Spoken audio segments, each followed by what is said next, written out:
Oh, my God, this guy. Oh man, what my stuff? Oh man, one second, one second, one second, one second, one second, a little bit.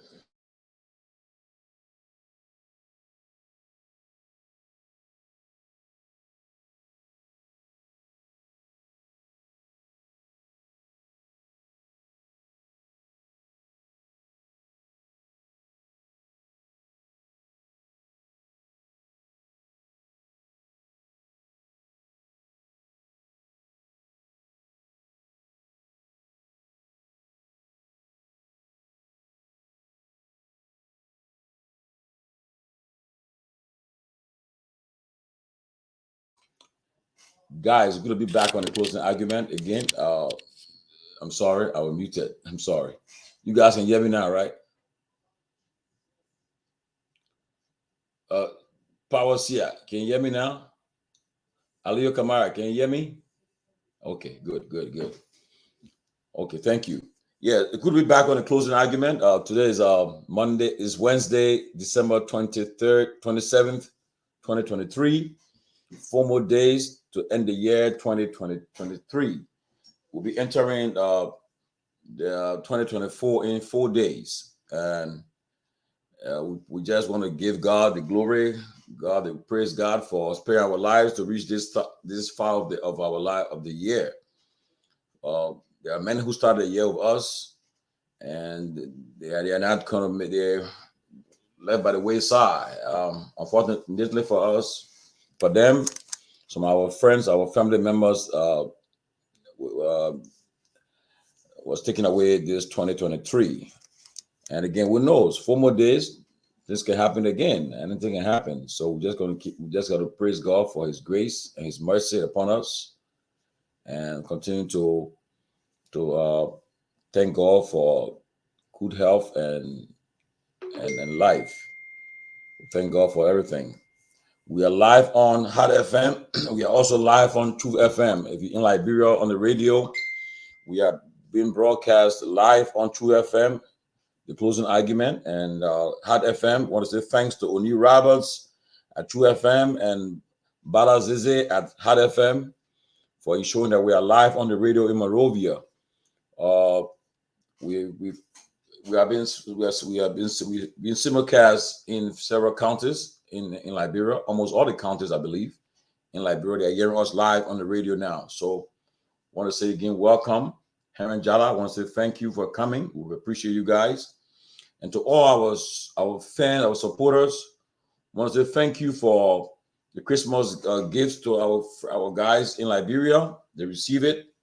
We were able to raise a little over $600, and it was sent to them the next day. They all receive it. The guys at Truth FM and Hot FM, they appreciated it. They want to say thank you again to all of you who contributed to make these guys Christmas a success and wonderful. We appreciate that so much. Whenever you have the chance, you want to bless them, you can always bless them, and we appreciate it a lot. But before we get going, let me just say, Henry, tell us a lot of things happened since we were here the last time, but maybe you can give us up to date about what's happening in the country today. Help us, then we can go into the other things that happened over the last couple of days. Thank you, Tomalin, and let me say Merry Christmas again to you. Yeah, Merry Christmas. And to our followers as well. And let me say many thanks for the gift, right? We appreciate so much. May God redouble you guys. Well, as you may be aware, too many things have been happening in country, but we are grateful. We are grateful. We are grateful again to be back.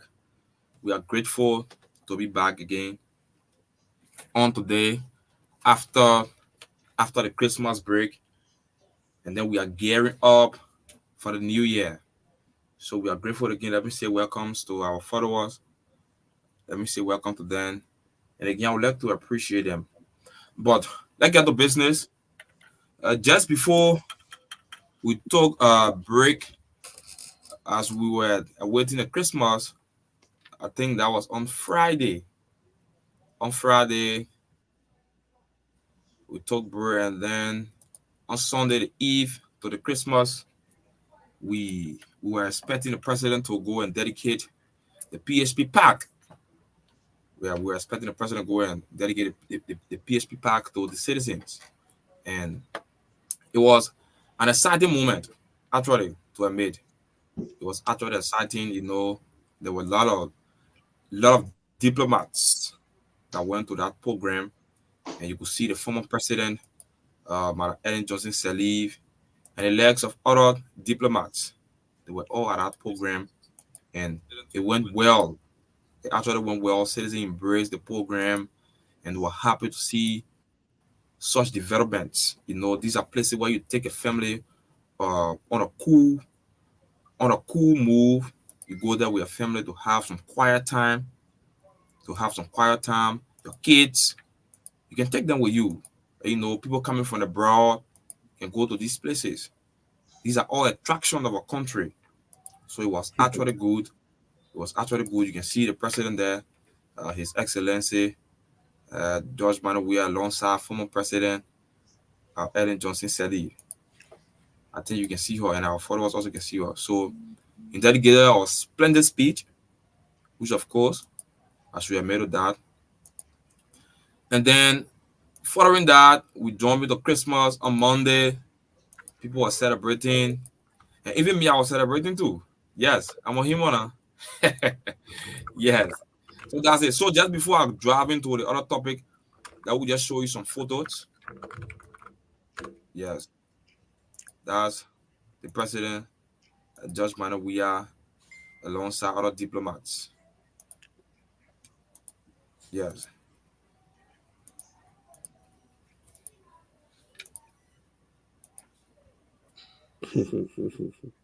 Yes. So and then on yesterday we had a sad time in Liberia. We had a very sad time, a terrible moment. You would not like to see it, even me, I would not like to see every time I see it. Sorrow kept coming to my mind. I felt so bad, Tomalin, alongside Lofa Julius. I feel so bad about this incident. I feel so bad about it. Wherein there were lives right after the Christmas, seeing such an incident, it is too bad. It is too bad. So just before I delve deeper into it, let me say it that we just go for maybe a moment of silence to these family members. It is too sad for them actually. You know, seeing a holiday, you went out, you merry make, and then in the twinkle of an eye, things turn around, things go the other way. I feel so bad about that. I feel so bad about that actually to admit. So, but that's life. Life has to go on. People has to move. But it was actually a terrible moment. So on yesterday, along along the Toledo Highway, this trailer were moving, carrying uh, 9,000 uh, gallon of gas. And then they slide on the red side because of, I would like to say, ignorance. Because of ignorance, our people went to get gasoline. You see too many people running to that trailer to take gas. But we don't know what will happen. I don't know what will happen to me after I finish talking here. We never know what will happen. We never perceive the future. Yes, I can say that way. We never know what will happen. So I think if they knew what going to happen, they're going to take cover. They're going to take cover. So you will see scores of citizens who were run at traders. That trader, taking gas, children, the legs of children, the elderly one, bags rattle, everyone go there. In a chunk of an eye, it exploded. There were many lives that God that were involved, and too many deaths have been occurred since yesterday up to today. But we were lucky to speak to Dr. Kettet, the chief medical officer, that Francis Kettet. He spoke to the media on today, and we'll play that very shortly for our followers to see it. We got that clip and we'll play it. So right after we play, and then we'll come back to continue.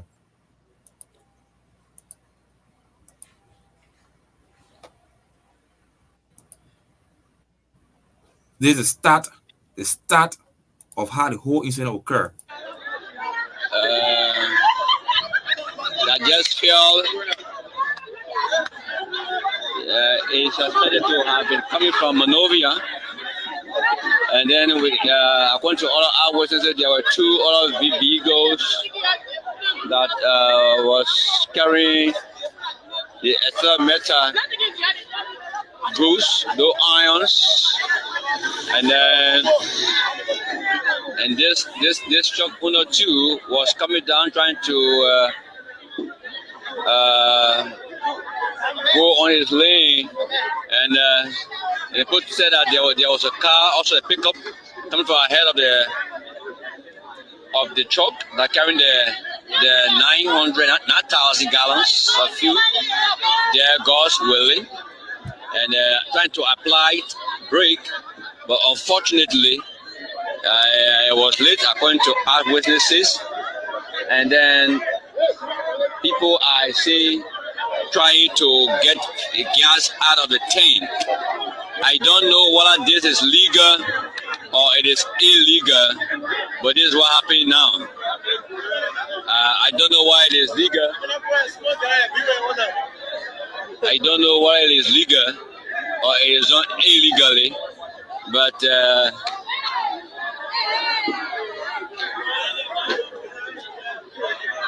other citizens from around are holding free of gas. I don't know what is unfolding. You can't even see the drivers or the owners of the car. But I think the whole of this is illegal. This should be illegal. One of the things that getting into the opening the tank, I think this thing have been the way it is. But again, the car is on the side of it. And when you come from Monrovia, Monrovia Highway, right in Toyota, the car fell on the right hand side. And then we observed that the gas is also wasting. It is true. But picking up the gas, I don't know why it is legal or it is illegal, but that's what happened. So that you do think that this is a problem because I see many people that the security in their car, they say they are here and I don't see them doing anything. So I don't know whether it will be problem or not problem because you see people that for the car, some of them are going the chain, taking fuel, carrying it. Why the people are crying? I'm saying that this will be very much illegal. This will be very much illegal. You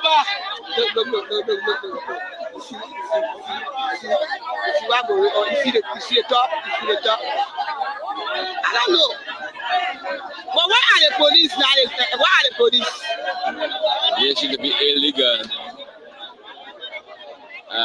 One of the 40 feet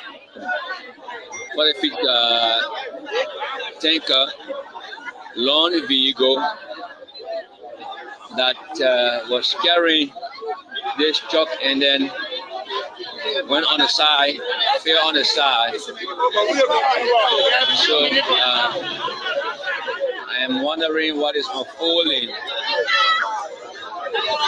Whether it is legal or is illegal is what I don't really know of.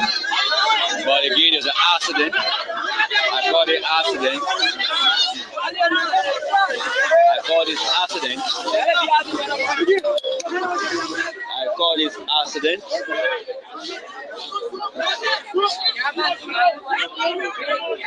this accident. I have a long vehicle, a 40 feet long vehicle. It is two. They have four on the side of it. They have four on the side. So I'm thinking if this is legal, or if this is illegal. Hoping whether this is legal or it is illegal.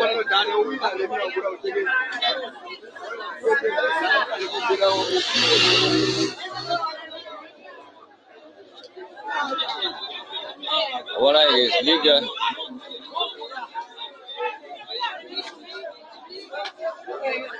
Long vehicle carrying gasoline that they fill on the side of the road, and there are people that they're trying to get gas out of it, but I don't know whether this is legal. I don't know what is legal.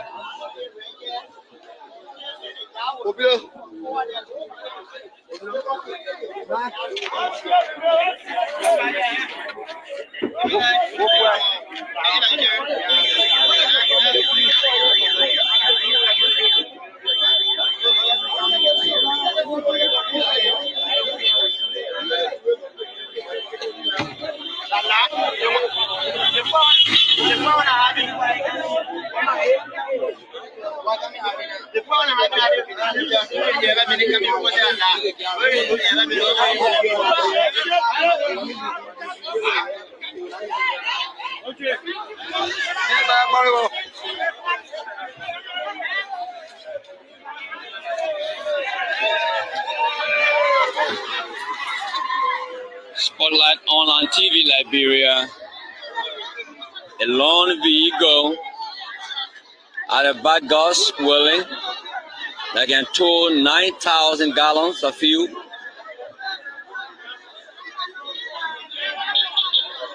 Just fell into the tire where people are managing to get some of the petroleum. I can see CEO Jabate, who is also on the same. I don't know what they are about to do.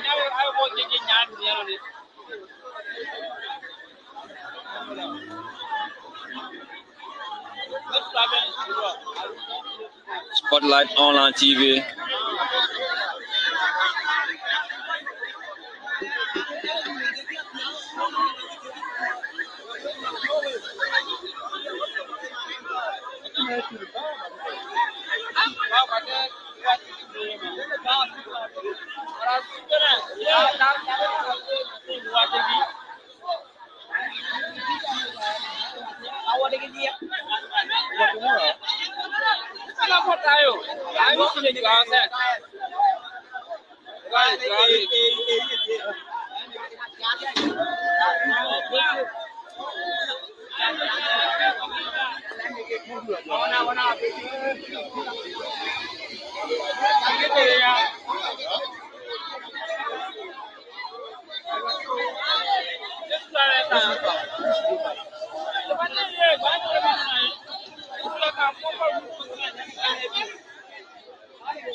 Well, that's it. The course will be established later.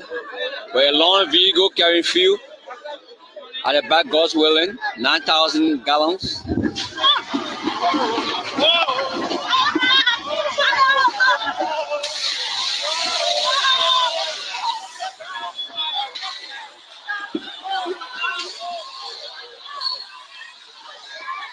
This is a serious problem, a very serious problem. Some people will die today.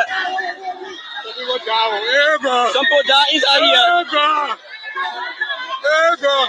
Some people will die inside here.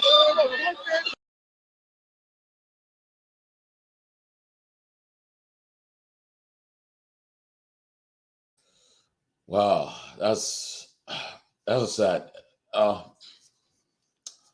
You know, there's not a sight scene that anybody wanted to see. You know, because our people are lack of knowledge and lack of everything, because people didn't know there's no safety procedure, nothing.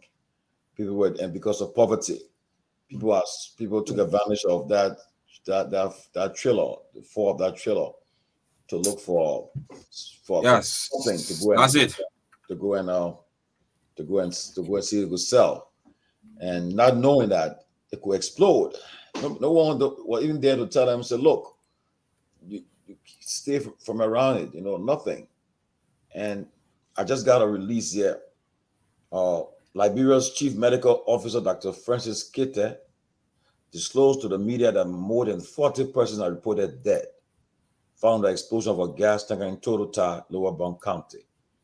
According to Dr. Kete, 83 patients were reported at the Peabody Hospital referral last night, and of that amount, 3 are confirmed dead. He said a death toll may increase following the completion of the ongoing door-to-door contact tracing. Currently, some of the victims who sustained major are being transferred to different hospitals in Monrovia, including JFK, Fulton Military, Cali Hospital, ERW, among others. Let's keep praying for the rest who are undergoing medical treatment. Lofa, it's hard to talk about it. It's hard. People, innocent people never knew, looking, and just imagine the explosion. People who, it's hard. But share your thoughts on it before we can move on. Tomalin, You know, go ahead, Henry. Did you have something to say? can we play that report coming from Dr. Francis Kete? Yeah. Do you have the video or the audio? Go ahead. Yes, I got a video. Yeah, go ahead, man. Okay, we are about it. You got it on? Got a cue? Let's just be talking. I'll play very shortly. Lofa, go ahead. Very shortly, I'll play. Well, again, happy holidays to everybody. For a lot of you, hopefully you had yourself a wonderful time. To the family and friends back home of victims, we extend our sincere condolence on behalf of the program and the entire network, all of us on here, panelists, and to our audience as well. You know, this is a sad moment for the entire country, regardless of which part of Liberia you find yourself, or regardless of, you know, your relationship to any of the victims. I think this is a sad moment for all of us. Definitely, we should keep the victims and their families in our prayer.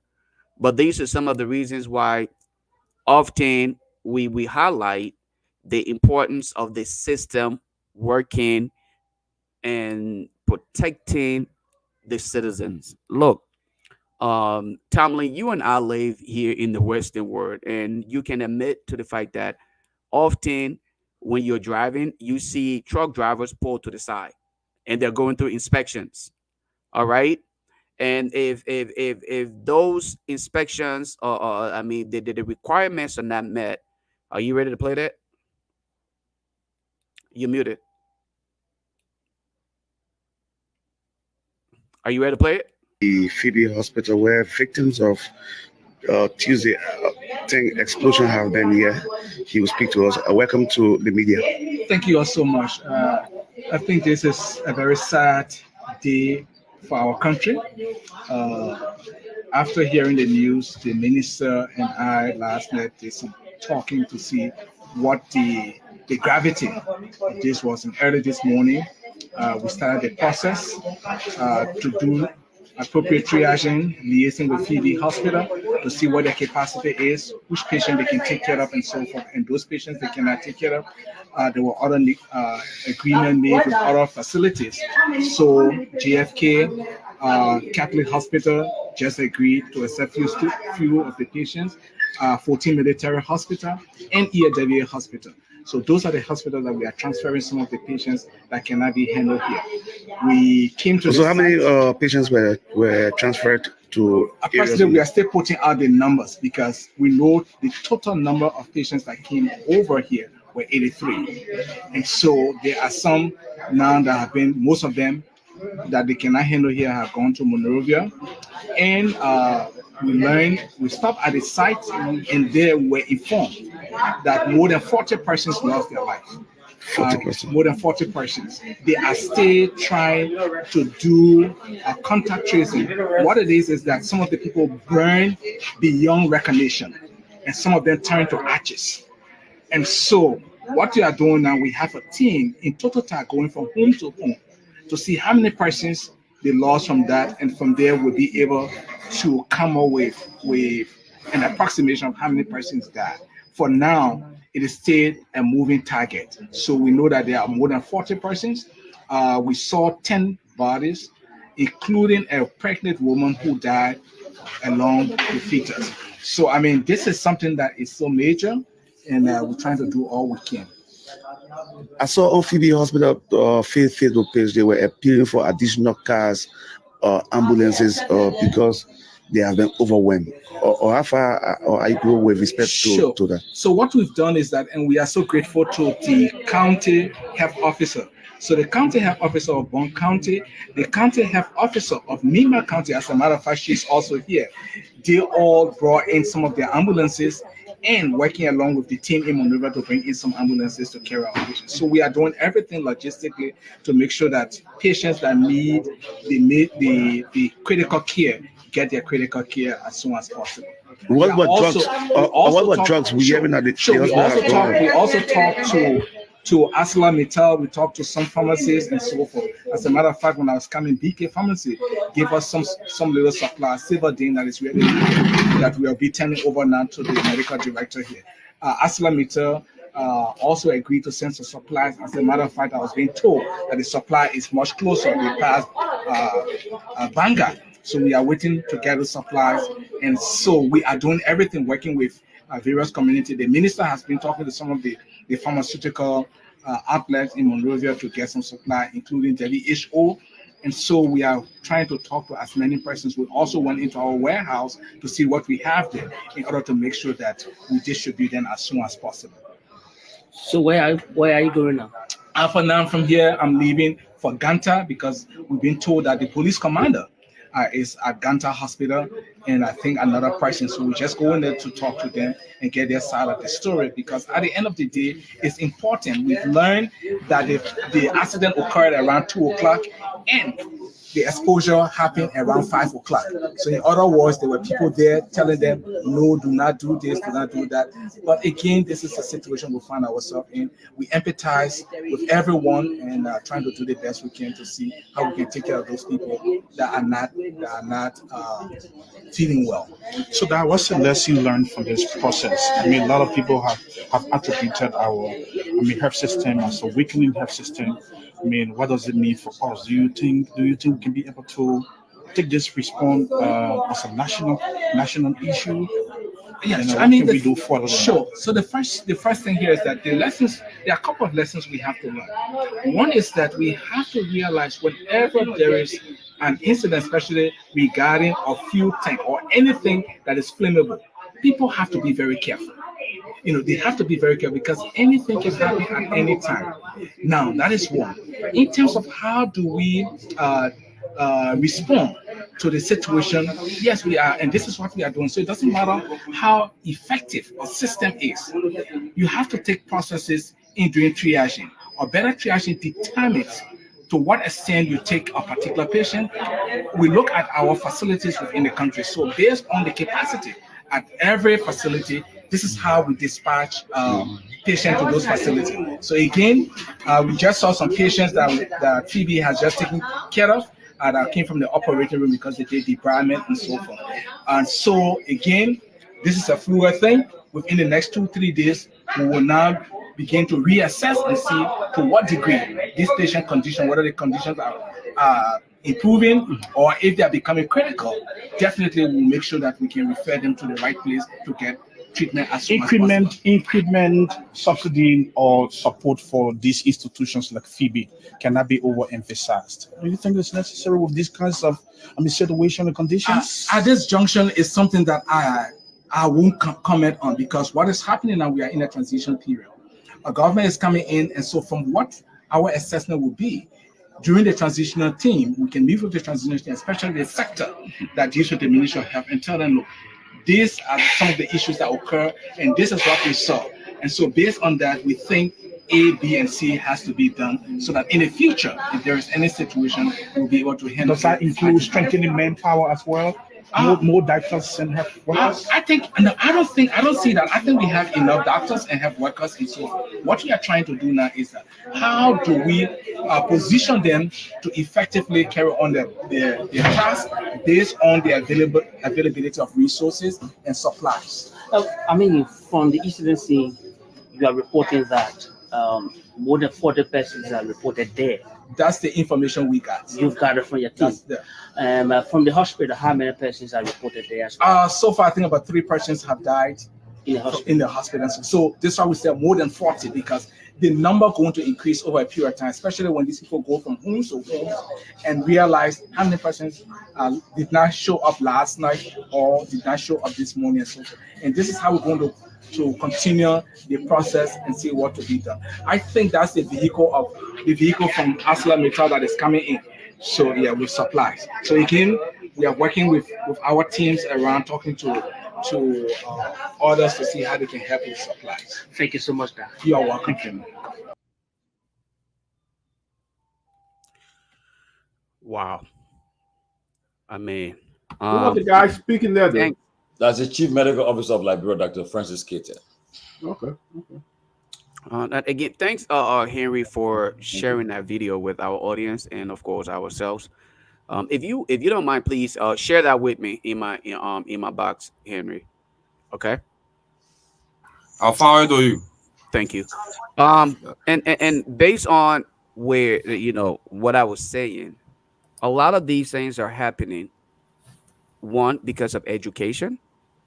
Two, delinquency in so many places. Inadequate security is another thing.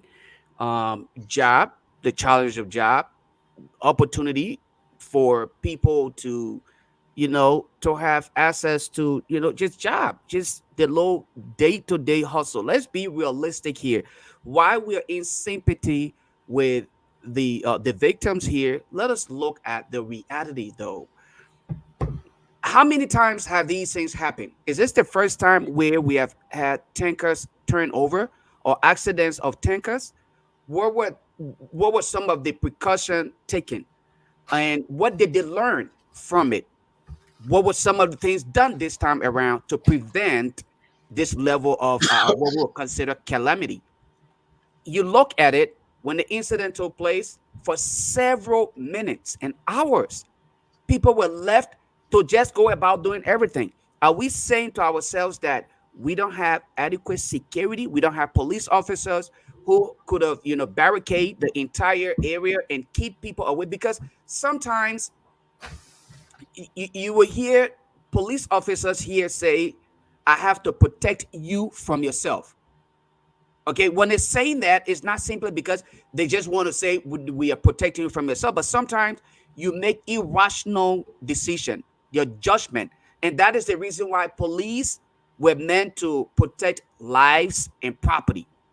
Maybe had it been there and barricaded the entire place, kept people distance, you could watch from afar. But again, it was difficult to do because a lot of the people who were running over there, they felt like they had opportunity now to go and fetch some means of survivor. Now they could get gas or fuel to sell and feed their family. But this is where it baffles me the fact that the medical facilities are limited to some extent, but your government officials can afford to fly out of Liberia to seek medical attention at whatever time. All right. Most and again, I will say my condolence to the family and friends. But why your government officials are flying out of Liberia to seek medical attention? We continue to remind you, you cannot afford to travel out of Liberia. Look at this case right now. This is an emergency. All of the medical facility, the hospitals and other places, these places should be readily available for situations like these. Look what's happening. Okay, they are not prepared. But had that happened to any of your government officials, they will get flown out of Liberia like this to seek medical attention somewhere else, either on Ghana, Ivory Coast, the United States, India, and that is the reason why very often the bodies are returned in coffins. All right, they get flown out of Liberia. They don't care. These people, some of them would die and they would not get the needed attention. And when we talk about these things, people would say you want to politicize it. Politics plays a major role in this entire process. Maybe had our government been functioning adequately, lives would have been saved. Even if not everyone's life, at least a life or two would have been saved. Unfortunately, that is not the case. We're talking about the lives of 40 some more Liberians. But again, I dare any one of you here tonight, I challenge all of us, including all 1,000 or more of you on this platform tonight. Had we had a single Liberian government official within that facility, even had they just had a low drop of gas on their thumbs, they probably would have been flown out of Liberia to seek medical attention somewhere else. What becomes of our people? What becomes of those who voted for you and those who needs the attention of the government? This is what we talk about, and this is why these conversations are very important for us to continue to pound on, because until the government and government officials can start to work adequately and forget about the individual pockets, until your lawbreakers can start to look in the best interests of Liberians and stop looking at their individual selfish interests, purchasing of homes outside of Liberia, these things will continue to happen in Liberia, and our people will end up being victims. Our people will be victimized because they are not doing what they're supposed to do. I can bet you, for whatever reason, either that tanker, it probably has some kind of malfunction, either a mechanical issue, so that's what led to that. Maybe if our security or inspection teams were in place, they probably may have been inspected and prevented. Had the police been performing adequately when that incident took place, people would have called the police would have been there, they would have barricaded the place and prevented the death of some of these people. And had we educated our people, probably they won't have been there that close trying to fetch fuel to sell in order to survive. Had we provided jobs, had the government done what she needs to do to provide jobs in the private sector and keep people busy, maybe that many young people won't have been there. Had we created other opportunity for young people to be engaged, the possibility here is they probably won't have been there. Again, the challenge is upon all of us. You may think that I'm trying to politicize this entire thing. I can sit here and sympathize with the family all I want. That would simply be an idea of trying to just gloss over the reality. The reality here is we must tackle these problems. We must address them, and those who should be held accountable must be held accountable. In this case, I think all of us should hold ourselves accountable. We should blame ourselves for the mere fact that we sat here, allow some of these government officials, some of these disgruntled citizens and other sectors to today sit here and see what our family and friends are going through. It's sad. Again, I extend my condolence to the family, and we pray for them. Yes, I mean, I couldn't just. I mean, I agree with almost everything you said, Lofa. It's a sad event, and seeing the bodies. I mean, bodies of people that lost their lives in that tragedy yesterday is. I mean, it's so heartbreaking now. And like again, like people when people are voting for leaders too, you look at the platform and see whether we have emergency management. These are things that people put in place to see whether they can prevent such a thing like that happen. Again, that what happened yesterday, there should be a team that will investigate and come up with recommendations to avoid it happening again. That's what people do in civilized and developed countries. They will investigate, say investigators, they found out the cause of that, what led to it, and they come with recommendations so that it cannot be repeated in another area. But again, we just pray for those who lost their lives, innocent people. If they knew that these things were going to happen, I'm sure they wasn't going to be on it looking for the daily bread there. But it's a sorrowful event, and our thoughts and prayers with them. Peabody and Kev, you guys can weigh in on this issue before we move on. Well, I think I join with all of you guys in expressing my sympathy to the family and others. But people, sometimes we need to be cautious a little bit when we see things happen. We have seen a lot of people who have been killed because somebody was uh, uh, stole and people rushed there and beat them. When our people see things happen, they are not cautious. They just jump there and want to take the law in their own hand. It was good that people went there. They probably went there, some went there to save, see how they could help, and some went there. But who in their own mind will go there and start to steal gas from a tanker, knowing that it was not the right thing to do?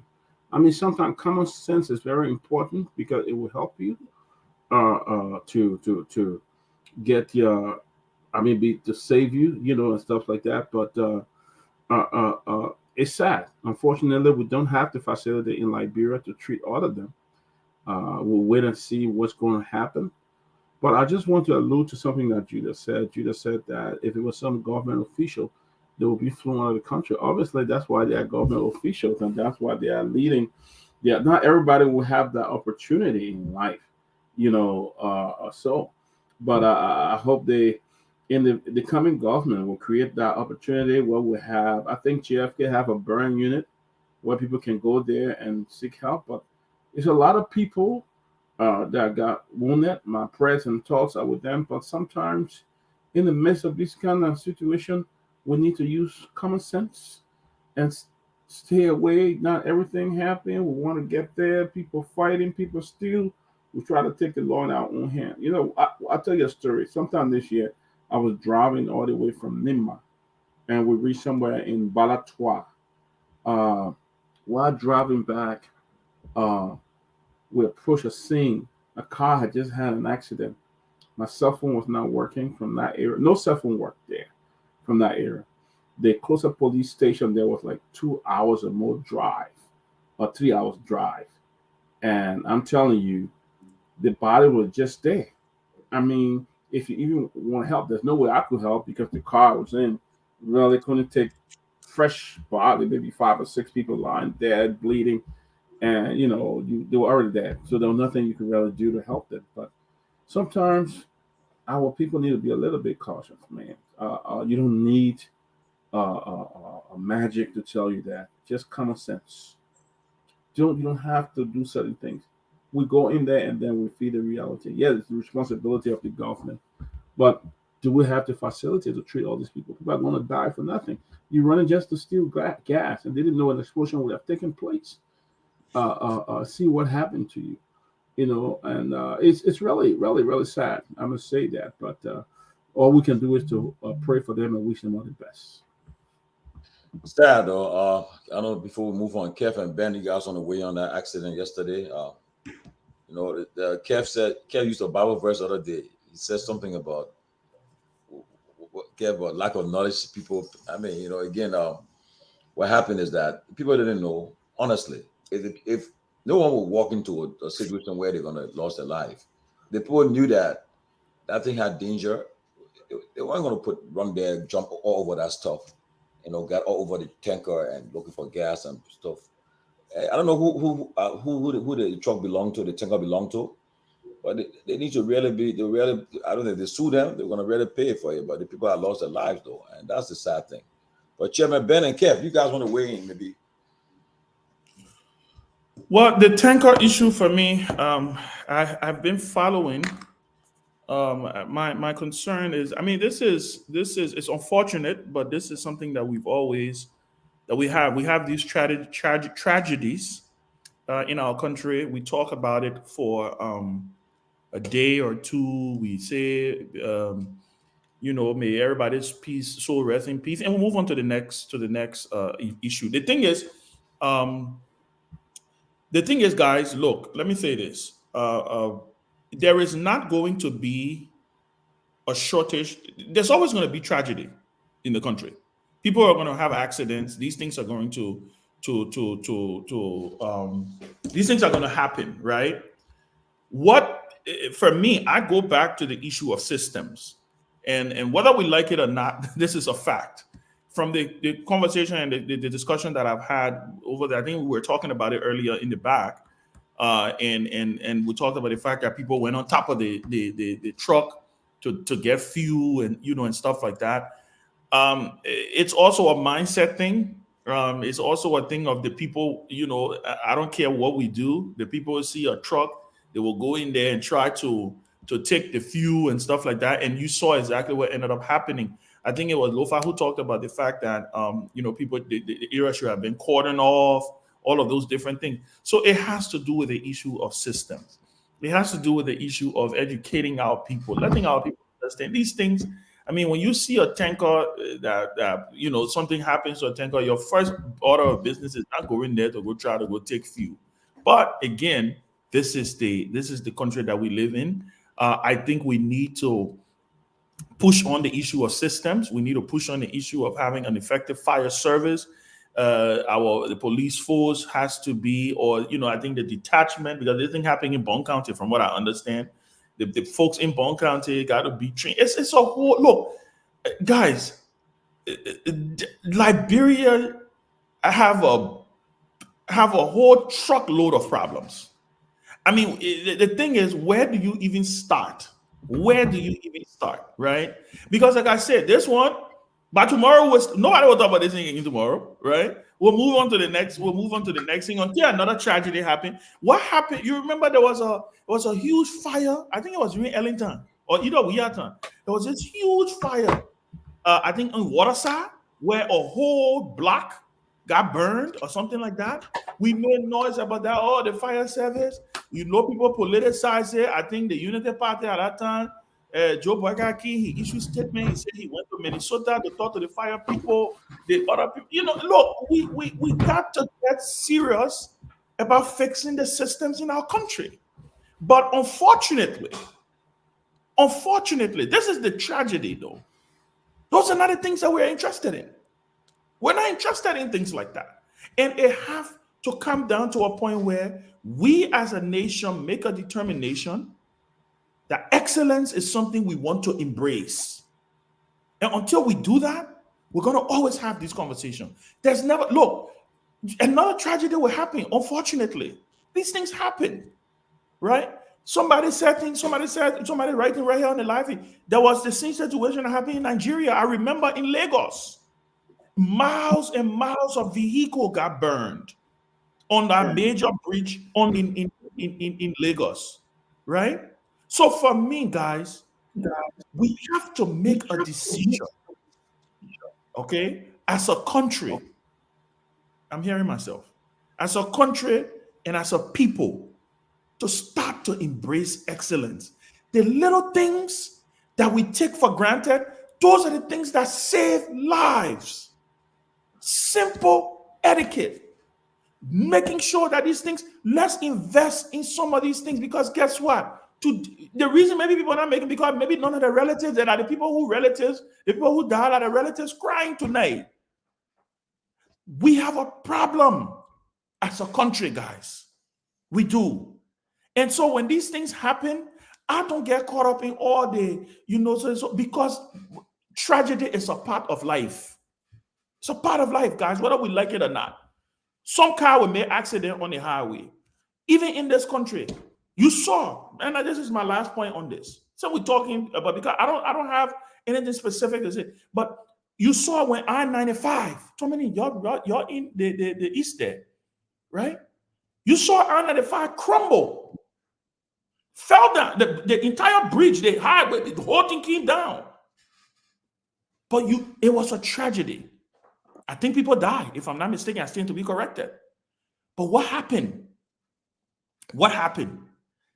The fastest reconstruction of any bridge ever in the history of this country, it happened on I-95. They tested new technology.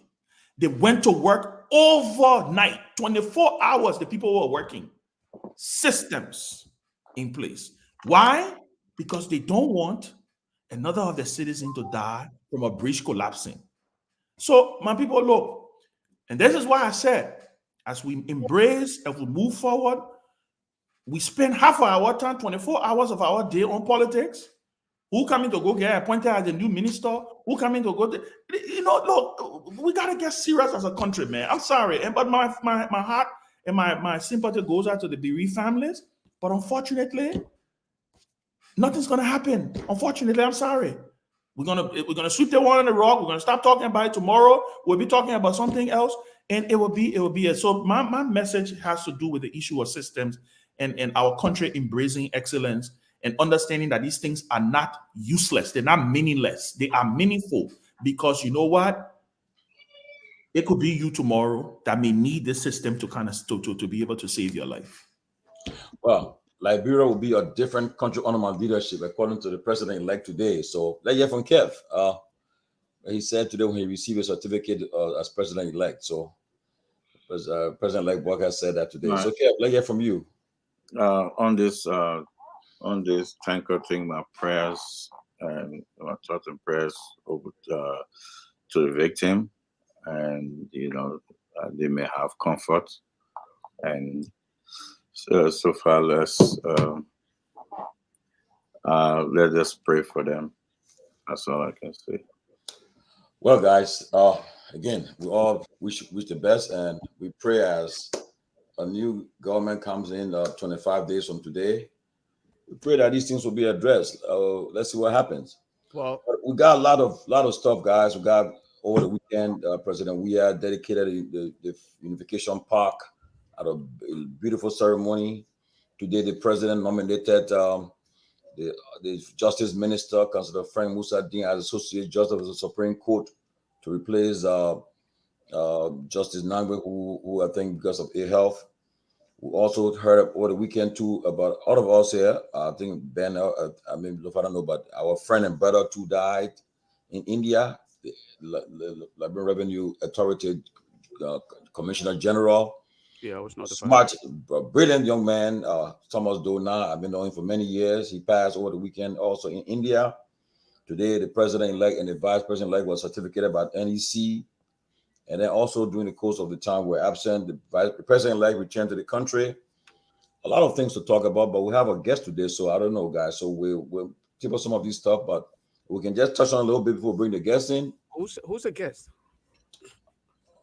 I sent you something. Lofa, I sent you something. Oh, I checked. I sent you something 2-3 days ago. Wow. For real? Yeah. I'm behind time on this in the OH. But where is the guest? He's around. Just but we're bringing him. But okay. The little thing we're talking about, yeah. But Lofa, I sent it to you. Okay. I probably. Yeah, but all of these things happen over the last couple. But Tomalin, while we wait for our guests to join us, though, I feel like there's something you mentioned, and then I feel like I want to talk about it really quick before we bring our guests in here. You may mention something that the president-elect said under his government things will be done differently. He said Liberia will be different under my leadership. Okay, I hope that includes the honesty on the part of people in leadership, including this video. This video I want to share here shortly, and I will speak to it. It's not much time of it, but let's listen to what was stated in this video here, and then I will make my point on this.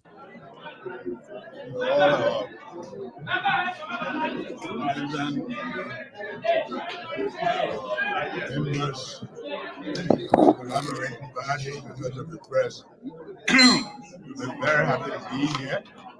We thank God for the safe trip to the United States. As you know, we knew what was ahead of us, so immediately we left, went to do our medical check. We knew what was ahead of us, so immediately we left for the United States to do our medical checkup. In the press release prior to his departure, we were told he came to the United States to thank partisans and meet with family and friends. In his video, and I'll play it again just for clarity so people don't think that it is simply just being modified or it's been edited. You know, Tomalin, one of the things that we continue to just gloss over or push in the back door is the issue of honesty. And honesty cannot come if you're purposely doing these things and expect people to just simply turn their back to it. These are little things that makes a government effective. And the fact that before your ascendancy to the presidency, you can lie to the people, okay? You intended to seek medical attention. Nothing wrong with it. Nothing wrong with it. The people appreciate the idea of you having to travel to seek medical attention. But the fact that you will tell a story to the public, put us under the influence that, hey, you were coming out here to seek, to just meet friends and family and thank them. When in reality, you came here to seek medical attention. If we're not concerned about these things, how do we fix the police system? If we're not concerned about these things, how do we hold people accountable for their actions? If we're not concerned about these things, how is it that we can question the police officer who should have been at that post and refuse to have been there? How can we question the nurses or doctors who's supposed to function adequately when the president-elect or the president is misleading the country with message that's supposed to be just honesty? You told us that, I mean, the information is out there. Are we not concerned about these little things? How can Liberia be any different under your leadership when you have already started misleading us? The information that he provided obviously is misleading. They told us he came out here to thank relatives and other partisans for their support. In his report, in that video, you heard him say he came out here to seek medical attention. Are we not concerned about these things? How will Liberia be any different under the leadership of Honorable Joseph Boyka when they themselves have already started to attack? They started to fight among themselves. Recently, Eugene Fangon, and let me say this and close on this note. Fangon have already started to attack other lawmakers. He viciously attacked, what's his name? Yeke Koluba. He attacked Yeke Koluba and threatened this man in so many ways in his attack. The question then becomes, how can we change Liberia? Remember, he did the same thing to Edwin Snow, and he ended up having to stay in jail for a few days. He did not learn from that. He's coming back again with the same mentality, the same attitude, and these are people who are within close proximity to Honorable Joseph Numa Boyka. My question then becomes, what will make Liberia any different from where she is today or where she was yesterday? Thank you. Well, I agree with you, Lofa. I think we said on the show when the president was in the U.S., I think Ben, most of us said, look, they should just come up, issue a release, talk about he come for a medical checkup instead of spinning it. And then, as God will have it, it came up and he arrived and said that he did. I'm sorry. Somebody asked that if I could play it again because he didn't say that. If you don't mind, you mind if I play it again, please? Yeah. All right, just for clarity, let people get the information themselves. Let's see here. All right.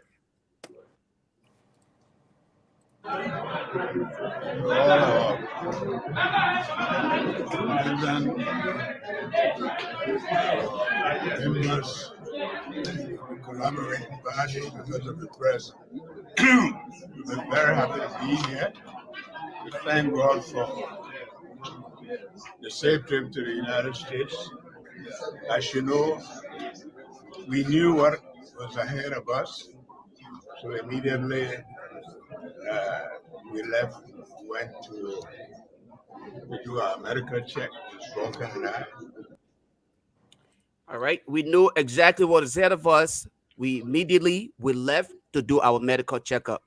When we discussed these things, they said it was a lie. He did not go to do any medical checkup. Instead, he went to thank his people. He knew in his statement, he knew exactly what was ahead of him. So they left to do their medical checkup in the United States. Thank you. Yeah, I mean that was simple. I mean, I think they should have been clear, and instead of spinning it, putting pictures, they start putting their pictures up. I Yeah. think they just created speculation, and now people are having problem with questioning. Yeah. But again, I hope they learn from this one. They are not into office yet, so maybe it'll give them some slack. But hope they learn from this one, and as we move further, they better know how to put information up. People are very smart and listening a lot. Yes, guys. Okay, so let me come in. Robert is good to. Robert won't talk for it, but he just got here. Let me say something quickly. I've made up my mind moving forward to talk about the expectations that we have as a people, the standards we set as a nation. You heard the president-elect. First of all, the handlers and the supporters of the president-elect act like he's not a human being. They act like he's a robot, or he's somebody he doesn't have blood running through his veins. He act like he can never get sick, or he's not a mortal being. Liberia is the only country that I know on the face of this earth, or maybe many other African countries, because I'm not living in those other African countries, so I live in Liberia. But I know in this United States that we live in, the other day, a picture emerged of the current president of the United States, President Joe Biden, and he had a line on his face, like he had worn a mask or something. And the media got interested and asked the press secretary. She was having her daily press briefing. And they asked her, they said, well, we noticed a picture with the president's face. He has a mask on it. And she took her back because she was like, okay, what are you talking about? She probably didn't see it. So they actually showed her the picture. And so she said, well, I will get back to you. Because she didn't want to say something she didn't know. She came back the next day during the presidential, we daily, if anybody follow politics in the country, you see they do a daily press briefing. The press secretary comes out. And the first thing on her agenda was to answer that question. And what was the answer to that question?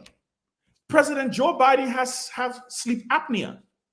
He has sleep apnea, right? Something that everybody has. Many people, not everybody, many people have sleep apnea. For people who know what sleep apnea is, I will discuss it. I'll talk about it later, but I just want to make this point. And when you have sleep apnea, you have to use a machine. It's something that helps you sleep, right? Because what sleep apnea is, your oxygen level goes low when you're sleeping because it doesn't allow you to sleep well. So you put on a mask, like it's like an oxygen tank. It's like an oxygen thing. You put it on your nose and you literally sleep with it. They got different ones. They got different styles, different ones. I think the one he used was the one that covers his nose and his mouth. Why am I saying this? The president of the United States made somebody said it made it snow. Sleep apnea is not just snowing. Yeah, man. Lord, you fucking that can't be what I think about. CPAP machine. Thank you, Daisy. That's it. So it's a CPAP machine. But I'm saying this because there's a standard in this country that when you are president of this country and their tax dollars are taking care of you, if you stump your toe, they want to know that you stumped your toe.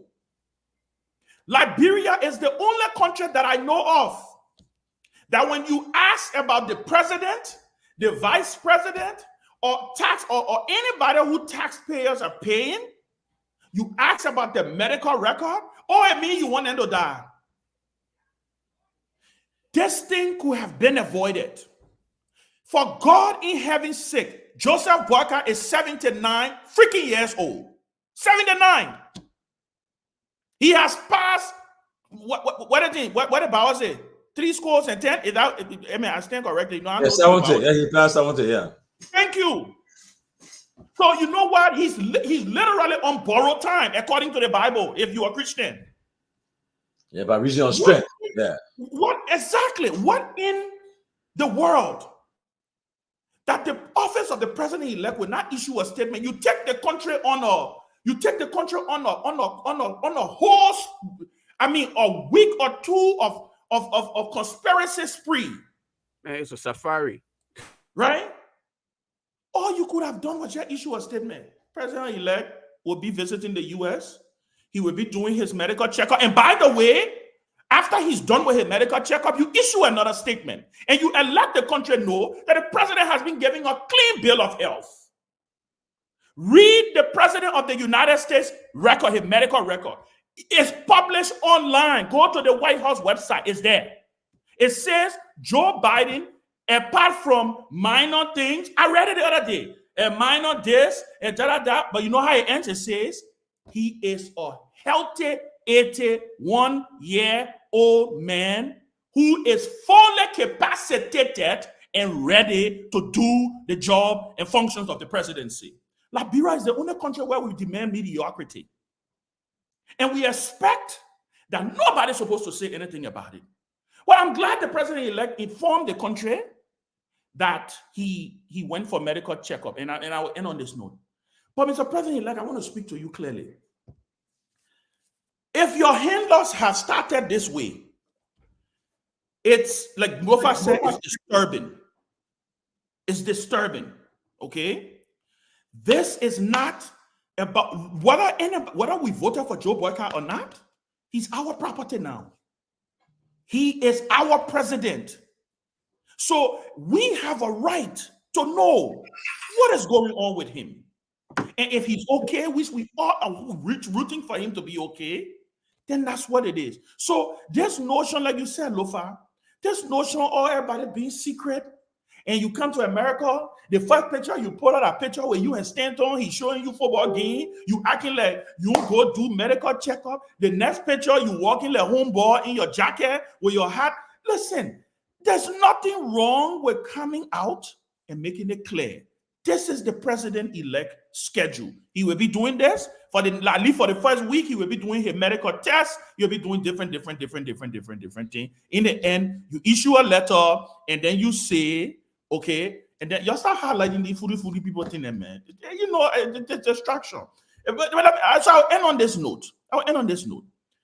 I hope and pray that the Unity Party administration will be a little different, because Joe, we have said the government people didn't release his medical record, because at one point in time we heard all the news that Joe, we had kidney problem. They say how the kid boys to get him kidney, all kind of stupid things, right? So you know we live in a land of conspiracy theories.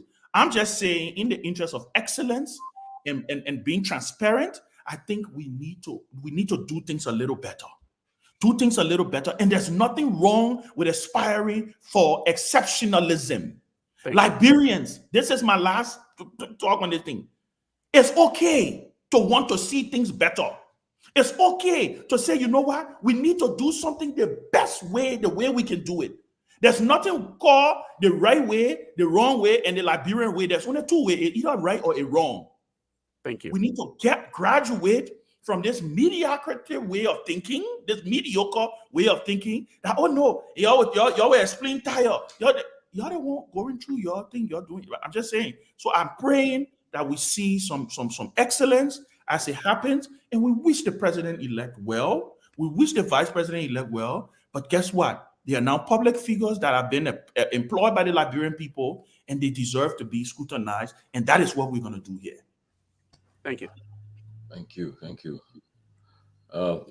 The guest there, Ron, he can come in now. Was he here? Yeah, I think he was. No, he never. He never came in. Okay. Well, listening, you can come. We were bringing you now, but anyway, we'll move on. Yeah. So, guys, like I said, we have a lot of things happen over the weekend, and the last time we were here, and again, like the thing we talked about the accident that happened yesterday. the president-elect arrived in the country over the weekend. And then today he was certificated with his vice president. Then our friend and brother, Thomas Donald, the LRA boss, he passed in India.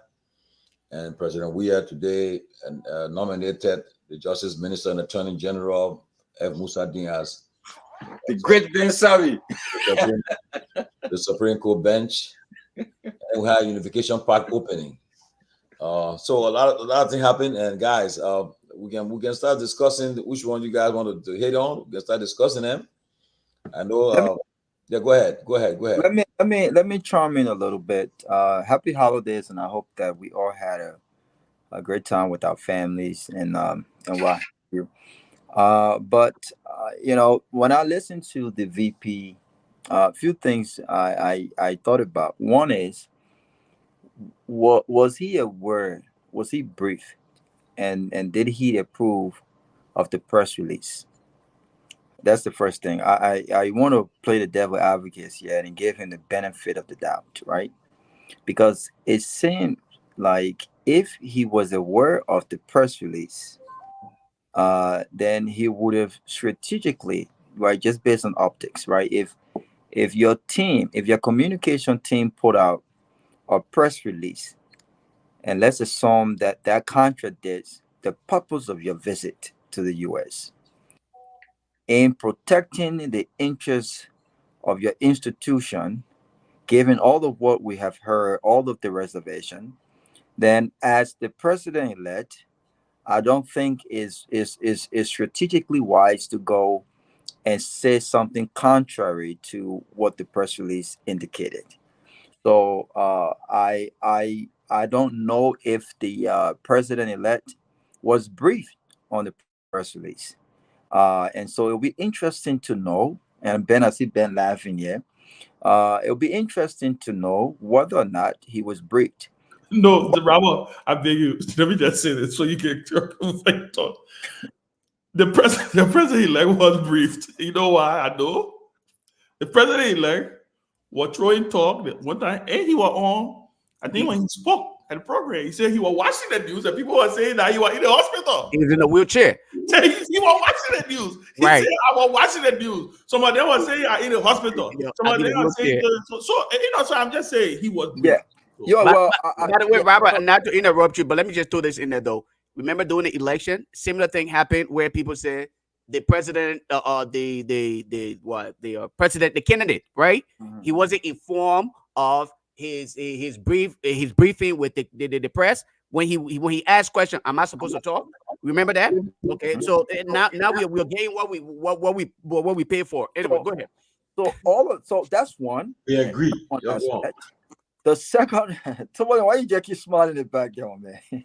The second aspect of this is, if that was the case, Ben Sanvee, then the people in charge of communication dissemination, I believe, would have been part of his statements upon arrival to the press.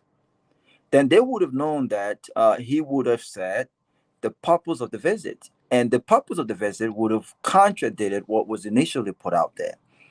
I think when we saw that statement, I said that the structure of the statement and the press release did not reflect men and women who were true professional communicators, because I would not have structured the press release the way it was structured. That's one. Especially, remember, Joseph Boakai and Unity Party, they are no longer on the campaign trail. These guys are a government in waiting. In just a few weeks, they will be expected to lead the country. And so I indicated and I emphasized the importance of the names of those who I believe we should see on the communication team. We need to start, because I have nothing against Amos. What's his name? Amos.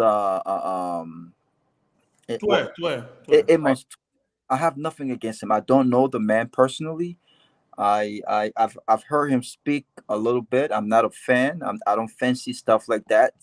I have nothing against him, right? I do know a lot of friends that are close to him, and I know they're not gonna like that I said this. But hey, who cares? I don't fancy him, right? But or do they expect to have Amos Twe as an integral part of the communication team? And if so, on what basis would that be? Because we've seen them drop the ball during the campaign. They presented an image to the press and the public that in any serious country would have hurt the president, the candidate campaign. If that would have happened in this country to a 78 years old man who people already had serious reservations with regards to his health, a health concern. Look, we saw what happened during the 2007 elections with John McCain, to the point where John McCain had to put out a piece of his health record to reassure Americans that yes, indeed, he was dealing with cancer, but it was at a level where he had been cleared at the time. And there were also health issues or health concerns with regards to him being a prisoner of war and the damage that was caused by what he went through. He was very transparent, which leads me to this. Transparency is important. And there are people that I respect when they speak that are close to Joseph Boakai. I don't care what anyone says. I respect Amar Conan. And Amar Conan will not be on Joseph Boakai's team. Amar Conan is expected to be in the Senate doing the Liberian people business.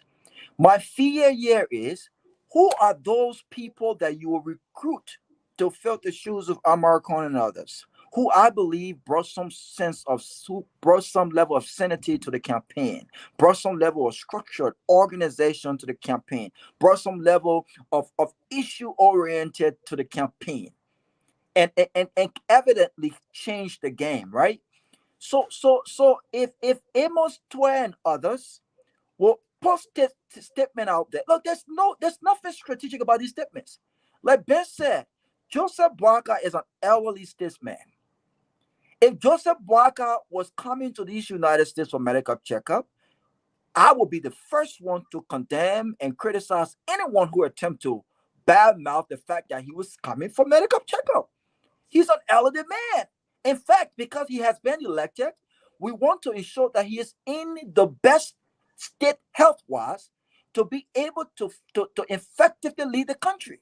We don't want a prime minister. We don't want some president, calling the shots that wasn't elected. We want Joseph Boakai to be fit to call these shots. So there's nothing wrong with him coming for medical checkup. That's what people do, young, old, babies. There are times where we all go for medical checkup. It's important. So this whole idea that they will put out a press release essentially saying that he was coming to see people and connect and thank people, which he did, but leave out the important part that he was coming for medical checkup. He didn't say me. He said when to do our medical checkup. I believe that the first lady accompanied him for that medical. Yeah, he said Mrs. Boakai and I. He said for that medical checkup as well, because she's an elderly woman as well. There's nothing wrong with it. Nothing wrong with it. There's nothing wrong with it. It's not a sin. It's not a crime. It's not a crime. He's already been elected.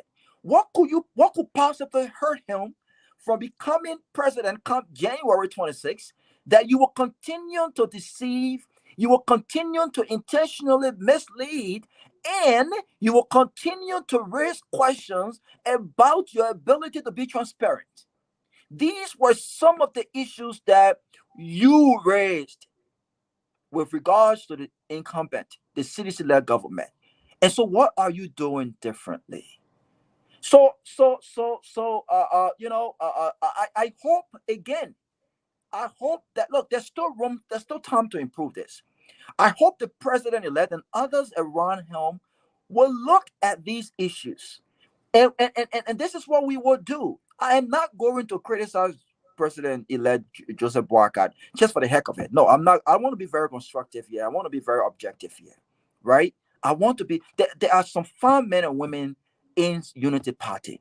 The question that Joseph Boakai will be faced with is, does he have what it takes to bring together a group of competent young men and women based on merits and not based on who helped got him elected or who has been around the unity party structure for a long time.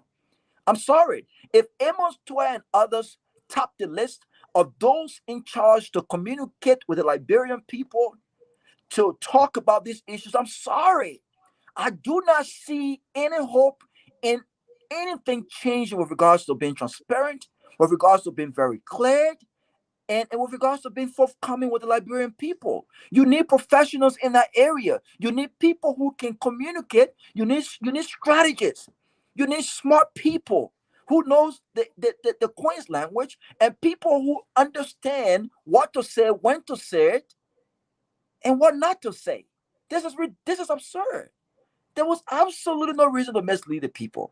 But to his credit, I'm glad that he was very honest. I'm glad that he made mention of that. But I would have also told the president, Mr. President, in as much as I want you to be honest, strategically, optics-wise, I don't think that this is a good idea to say, hey, we came for a medical checkup, because again, you continue to give that people who have doubts and people who have questions about the transparency level and the professionals around the president, you continue to raise doubts to these people and whether or not, if they are the ones going into government, whether or not they have what it takes to actually do the job and do it better than the CDC did. Thank you. Guys, I'm sorry. Let me just it's a guest now. I mess up. I give the guy Liberian time. The guy's in Canada. You know what? Let put Tomalin on. Let put see who did that. Is he ready to come on? I told the man 10 p.m. thinking that. Oh, I'm sorry, guys. Yeah, go ahead. We'll reschedule. Oh, you will reschedule, right? Yeah. I screw up, man. I'm sorry, my people. I'm sorry. No, but you know what? It's a good thing that it happened. Everything happened for a reason. I mean, these things. Yeah, it's a good thing. At least now we can speak to the deceptive nature of the Unity Party and all of the in-house fight that is going on, because Liberian people need to know this thing here. I like the fact y'all keep sending me messages with insults to my box. The more you keep insulting me, the more I have the opportunity to discuss. My purpose of bringing these things up is not because I'm here to attack the Unity Party or individual or Lofa, if you answer sending your mailbox, will waste valuable time. I understand. I'm not responding to it, but what I'm saying here is this, right? Let me come in here, man. All right. Let me waste valuable time. Let me come in here. Let me say this. Take it or leave it. Amara play a major role in the Unity Party getting Joe Barker elected. Like him, hit him, call him names. Had it not been for him, you probably wouldn't have gotten that close in numbers. But he was there. He used his gifts to do that. And that Unity Party did not have. Amara had worked at the World Bank before. Amara knows the inner dealings of the IMF and the World Bank and Washington, D.C. He's bringing the president-elect and he's meeting a lot of people. This is the first time that VP Barker have met this amount of people. You want to use that kind of gift you have. You want to work with him. Okay. It's too early to come up with this PPP talk. Or he want to take over. He coming in. He's this and that. He's not the only one. Other people are mad. I mean, I hate to say this, but I had even the likes of DeLong and all of that feeling left out of the party. DeLong and the Yumley and all of that feeling left out of the party. But this is a man I came in with a gift. This is a man I gave you a victory. What do you got pushing? If I know that Robert is an excellent, good in the era, I would sit back and let Robert display his gift and get the recognition. I would get the recognition while Robert work underneath, So it's too early. As I said before, I'm not going to come too high on this government. I'm going to give BP Barker at least 6 months to a year before I start to talk about some of the missteps and things like that. But one thing I want to say here is every one of us gets sick. Every one of us get sick, at some point, we need to see our doctor, we need to do our checkup and stuff like that. We all want our president-elect to be a strong and healthy man in mind and body. So if he's coming to do checkup and things like that, what's wrong with that? Okay. Yeah, I said now. Liberians were saying when others left the country to go and to see the medical checkup, they said Mama Richie and only one who stayed there. Now the president-elect is no more staying in Liberia to take treatment, but he's traveling out of the country now to go and take treatment. You see what I'm saying here? You know, so I mean, let's be honest here. They gave it to President Weah. You know, they said when Weah left, but now he just got elected. Now he in America taking the best of treatment, all of that. I give it to him, the president-elect, so there's nothing wrong. But let me be honest here. Amara came in and saved the Unity Party. It's too early for DeLon, the Yumbly, and the others now to start hating, player hating. That's just not the time. It's just not the time. Wait until you guys set it. You got Amara was Amara, my former classmate from Maria College, very smart guy and stuff like that. You know, but he came in and brought something to Liberia that everybody in Liberia, around the every Liberian hill, they said, wow, look at the numbers, compare it with next, see what Amara is doing. And he was the chief that night. Everybody, Amara. Now everybody getting mad. You know, that's some of the deception I hate. That's some of the deception that I just don't like. Somebody came in and help you, and now you want to just put you aside and think the same thing that did to Mr. Cummings. So Peabody, let me ask you a quick question. I hear the interrupt, but are you saying there ain't anybody Lofa, I need to come in that could put a spreadsheet together? But man, I need to come in. If you put spreadsheet, why do I not put a spreadsheet there that night? Why are they worried? They would have whipped them. They would have whipped them. You see? Lord. Yeah, come on now, Kev. Yeah, let me say this to you guys. Amara did not do the damn thing. The damn thing. You know, it just that it's something with the minds of our people. That fancy thing. He can't. Amara put this number. What about the guys there who were on the street doing their thing, campaigning or doing? Amara came 2 weeks ago. How came a guy who just arrived 2 weeks ago make the Unity Party win? No, the Unity Party won it because they went through Prince Johnson, because Prince Johnson is the president. You'll leave all this thing. If not Prince Johnson, who sold Nimba, they're not going to win the election. What do you mean sold Nimba? When you say sold Nimba, what do you mean? Well, he did appear to play with Joe Buckeye. We saw it on TV. We saw it on. He did appear to play. Yeah, that's what he did. He went to Mr. Cummings. He was looking for the highest bidder. He went to Mr. Cummings. He can't see through the bit. Yeah. He went to. He can't see through the bit. I mean, I'll give you a chance now. Give me, please, man. If you want, you can call Amara. You guys can have a tea party. Not me. I don't fall for those things, man. You know, he went to Joe Buckeye. Joe Buckeye, they did a handshake. You saw the handshake. You say you got a deal. We saw it. We can put a picture up. The handshake. Say you got a deal. That's what he said. That's what you see the handshake was for. Because the deal is, you say, okay, you got a deal. Should I announce the VP? The Bible say announce it. And he announced it. And that was it. So why would come here on Amara, all the team? I mean, you stop this team, man. You come back into reality. That Prince Johnson. Come on, my man. You leave the team, man. And again, Robert, you said that people were honest to talk about his medical. How can you say that, my brother? How can you say that? No, he was not. Was he forced? Was he forced to do it? No, because the Papa knows exactly what he's doing. The Papa is smart. He knows exactly what he's doing. He knows exactly he was coming for his medical. Some of us posted it. on our page that he was coming. I received almost 1,000 comments. 95% of this comment were insulting me and my whole generation.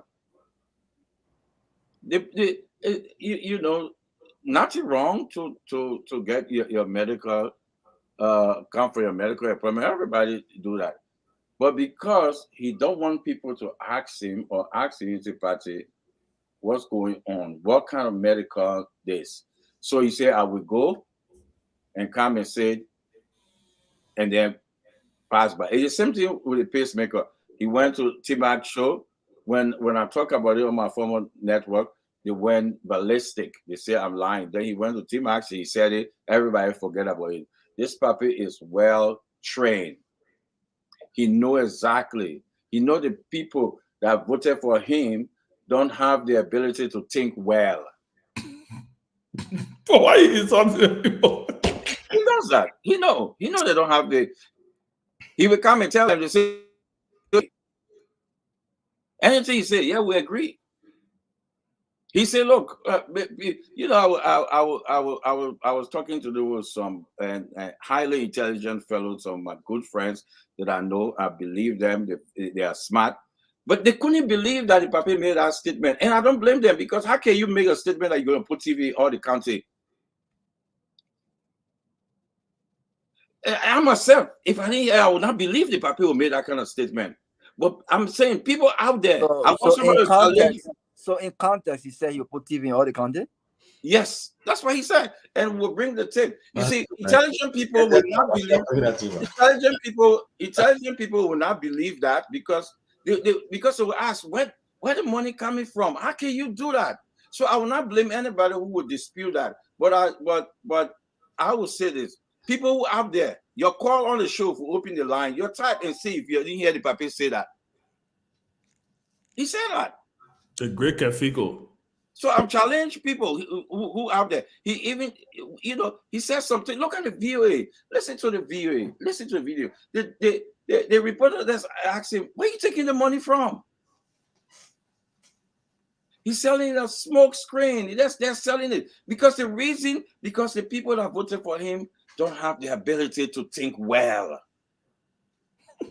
Because Robert, you're not going to buy that crap. You insulting 50%. You boxing all the librarian people. Are you talking about the election over? I said the people, my man, you talk your own. Let me talk my own. You can go back in class with Amara. Not a problem. But me, not my own. You understand? What I'm saying, the election is over, sir. My man, you are doing your Amara speech yet, you're not Kevin stop. Stop this team, man. You see, you're getting ready. Somebody just tell me, somebody say, I love when you guys not singing the same song. Yeah, man. Let me enjoy Seba. People are the way you're singing. Amara from what school you in Amara when those are? College.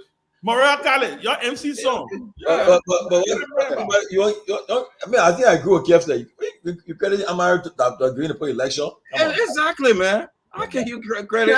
Listen, how can you credit Amara? No, but people are let Keff finish. You let I wait. Let me Keff finish. So you know, listen to your question, Robert. I'm not blanketing the whole Liberia. The country splits. But he convinced those people, and I believe, because some of them don't have the ability to think well, because we imagine they had their closing, some stuff that it came out of my former network. Can you believe when you listen to them? They're saying it. They believe it. They believe those stuff. You understand? And it's a trouble. That's a serious thing. Because when you don't deliver those things the way he said it, imagine in 90 days, no car will be stuck on the highway in Liberia, So some of these things that he talking about, if our people don't get them, you are increasing the frustration. putting them in the level of depression. They will lose hope in their nation because they have too much hope. They're selling something to them that they're not going to deliver. And that's why I urge everybody to go and listen to that interview. The question that the reporter asked at VOA, where are you taking the money from? Well, he said, we'll have structure, our partner. Robert, you cannot develop your country based on money that you're getting for our partners. It's your own revenue and how you build the private sector. If I hear the paper talking about we're going to build the private sector, we're going to generate money from X, Y, and Z, but nothing coming out of it. Then somebody will tell me, I believe that change coming, like the song in America where black people were singing for change. You're telling me that I will believe that? I will believe every country will get TV station. Do you know how much you're talking about? That every fee in the city will not be dusted. You know how much is that? Agriculture, people start feeding themselves. Look at Nigeria. How much you spend in agriculture? It's billion. All right, brother. You know, so I'm not going to give our people smoke screen. If you give it, and that Amara didn't do nothing to come on to get on a TV station and start projecting number that he know coming from neck and do it. It's easy. You get your talent sheet, you get your this. Hey, yeah, bro. Kev, at the end of the day, can I come in now? Yeah, at the end of the day, Kev. Go ahead, man. First, the election's over. At the end of the day, it's the first country in the world where the incumbent sat down there and lost 0.1% to the opposition. The first country ever in the world in the sub-region. Huh? I didn't bother you. No, sorry. I was reading something. I didn't hear him. I said it's the first country in the world where the incumbent sat there and allowed the opposition to beat him 0.1% in an election. You tell me what you wanted the incumbent to do, though. Listen. Listen, I can't say Prince Johnson so. You want to talk about it? Okay, you mean he should not allow his okay. But man, let me check that. Go ahead. Can't say Prince Johnson so Nima. He was bidding around. Why you couldn't grab that bid? They would not be talking to you now. They were too hard. It was too hard.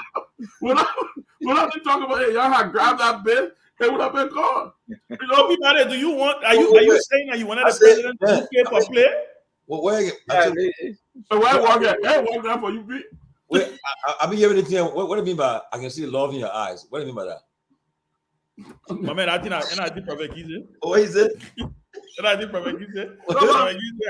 I could see the love in the man, but he just didn't make it. Listen now. Oh, really? It play out. Whatever delay, I think Amara was hailed the hero of that night election. He said he projected a number, but the number worked. And so what I want to let me get in here. The fact here is those party in the chill. Well, it must swear or who they need to chill. The man came there and bulldozed the whole era of mayor win election. He brought up president of America. Y'all need to chill. Nobody need to be sitting on the bar and play a hitting right now. Follow the young man, Amara. Follow him. Listen to him. And he will help you. Amara today? No, I got Amara. I've spoken to Amara for a long time. What did Amara do? No, what I'm saying is, I don't like deceit. Oh, okay. When somebody help you, applaud the person. Don't try to be undermining the person. And that's exactly what we're saying. That's what happened to CPP today. When the United Party couldn't pay that due for the CPP membership due, it was the ANC who helping them pay. At the end of the day, the dumb ANC. You cannot do that. You can't. So just stop player hitting Amar, but that's why I started. Let me just say this. Let me just say this, Tomalin, quick. Let me say this, Tomalin, quick.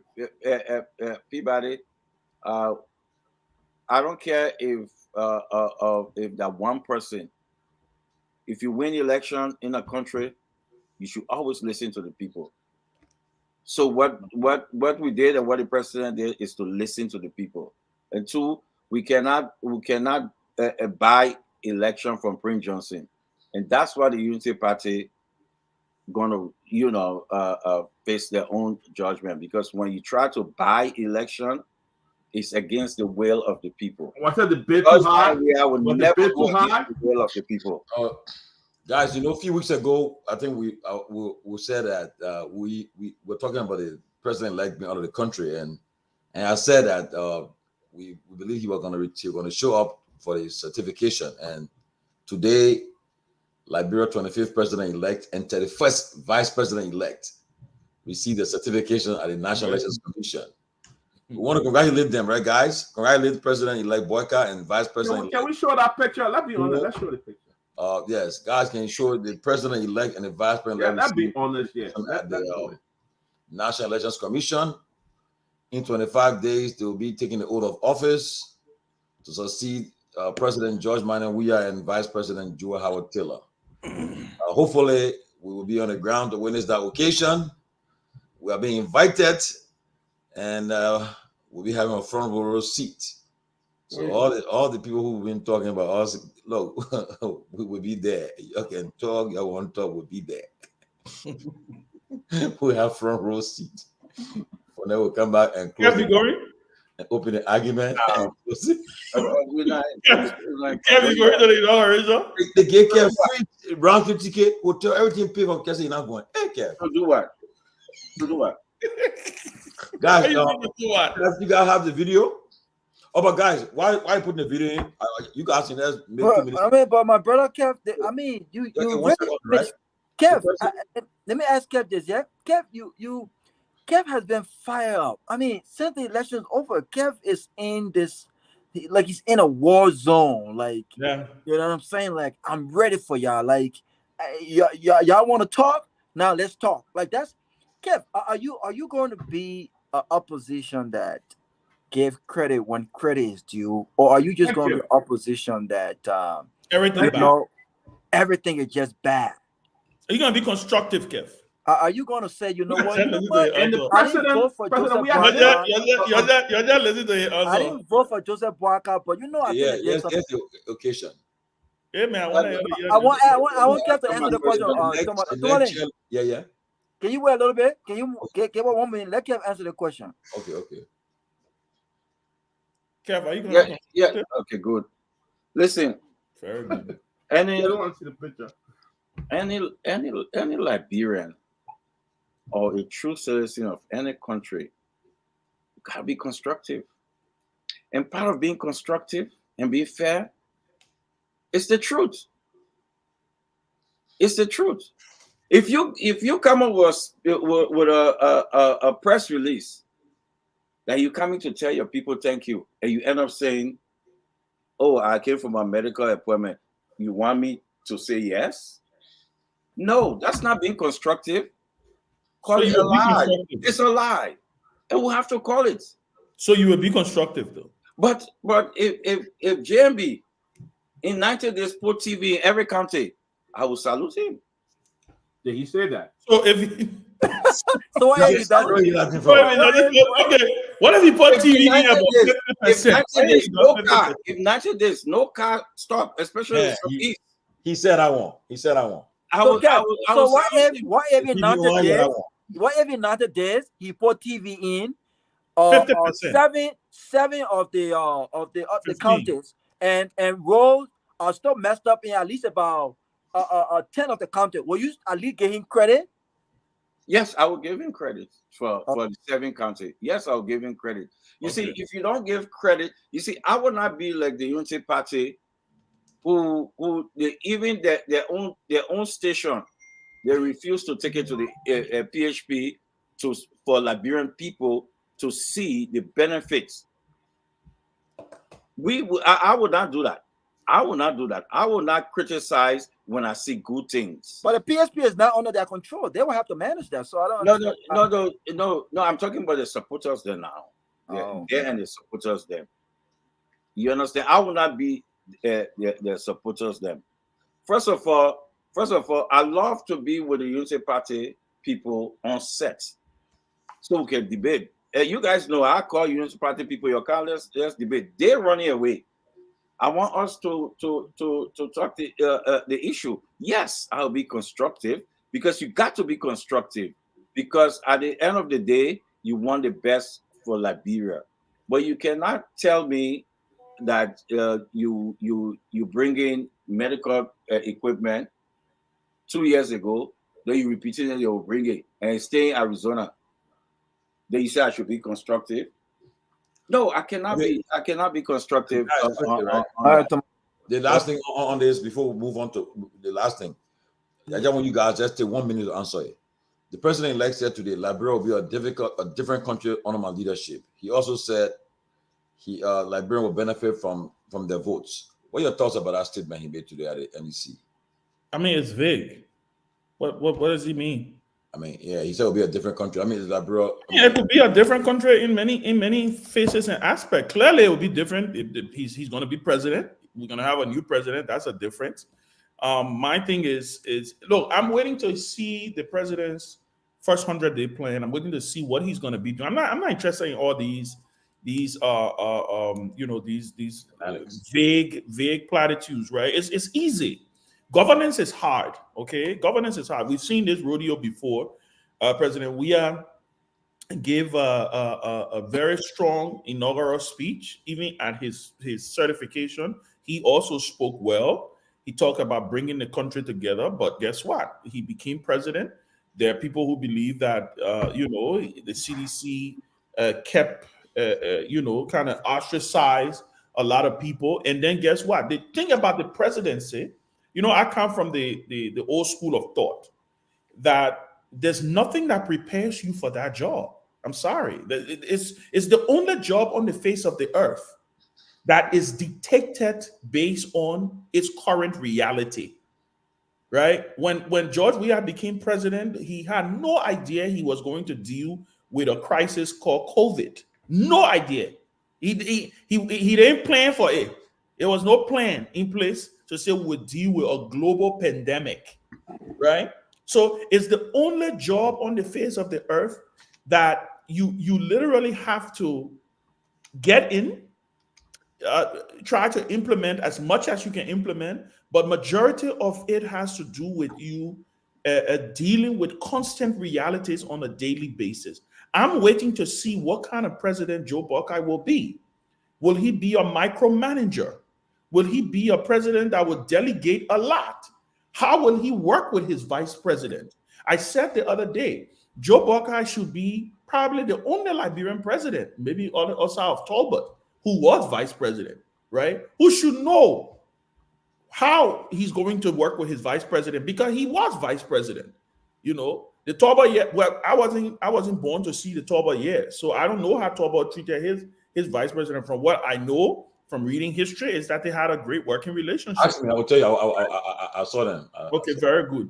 I'll ask you in a few. But what I'm saying though is, I want to see what kind of president he will be, right? I want to see what kind of president he will be. I want to see how he's going to manage crisis.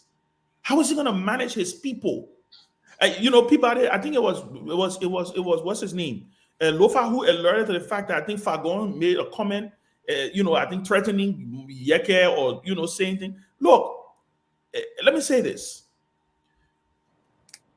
Freedom of speech was decriminalized by George Weah, right?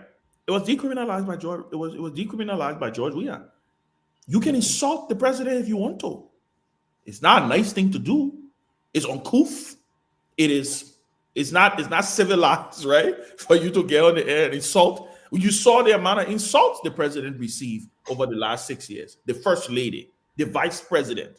Nobody arrested anybody for that. Now, what you also do have is you do have regulations for media entities.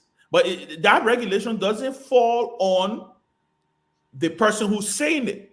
It falls on the institution. So if I come and insult the president tomorrow, right, I have a right to do that. As uncouth and as uncivilized as that may be, I am protected.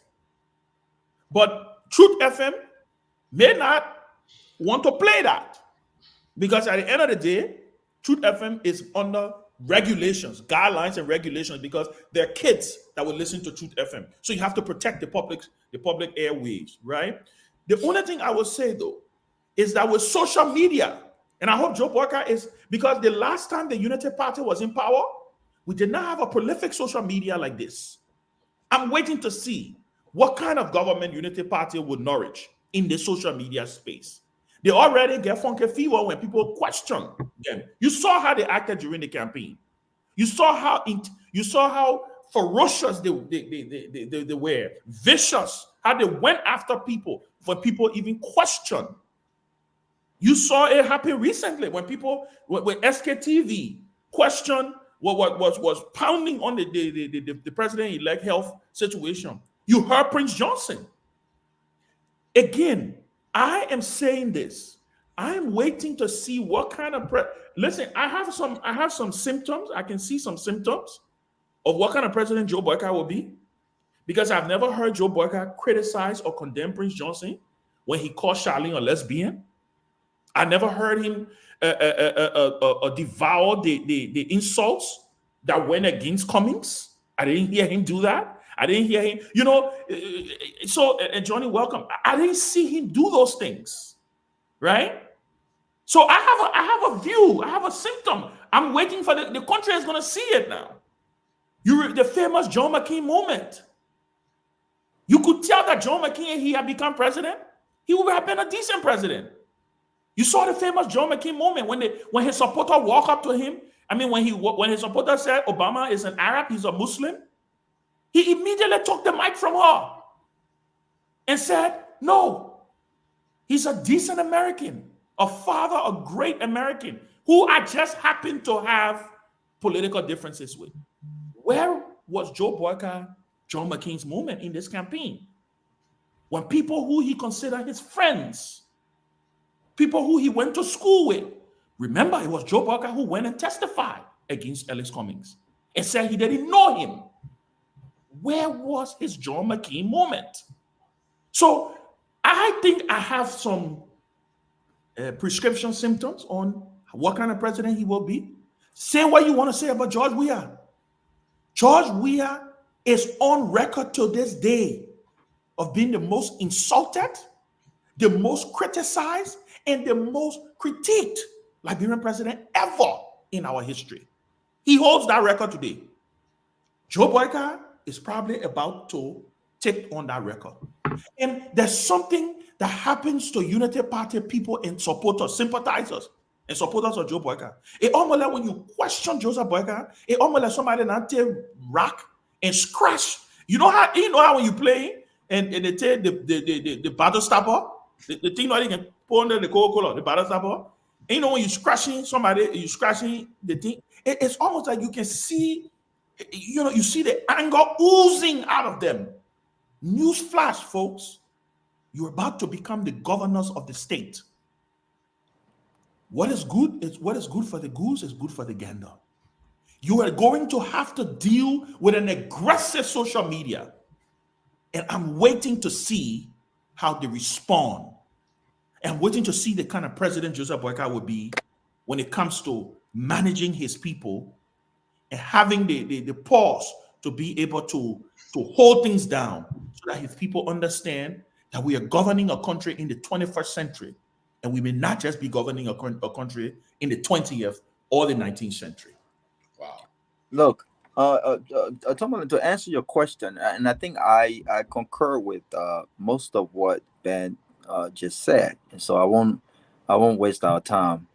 But I think that there are a few things that could be learned here from the incoming president from the outgoing, which is, and Keff alluded to that the Unity Party were able to convince Liberians that of what they sold to them.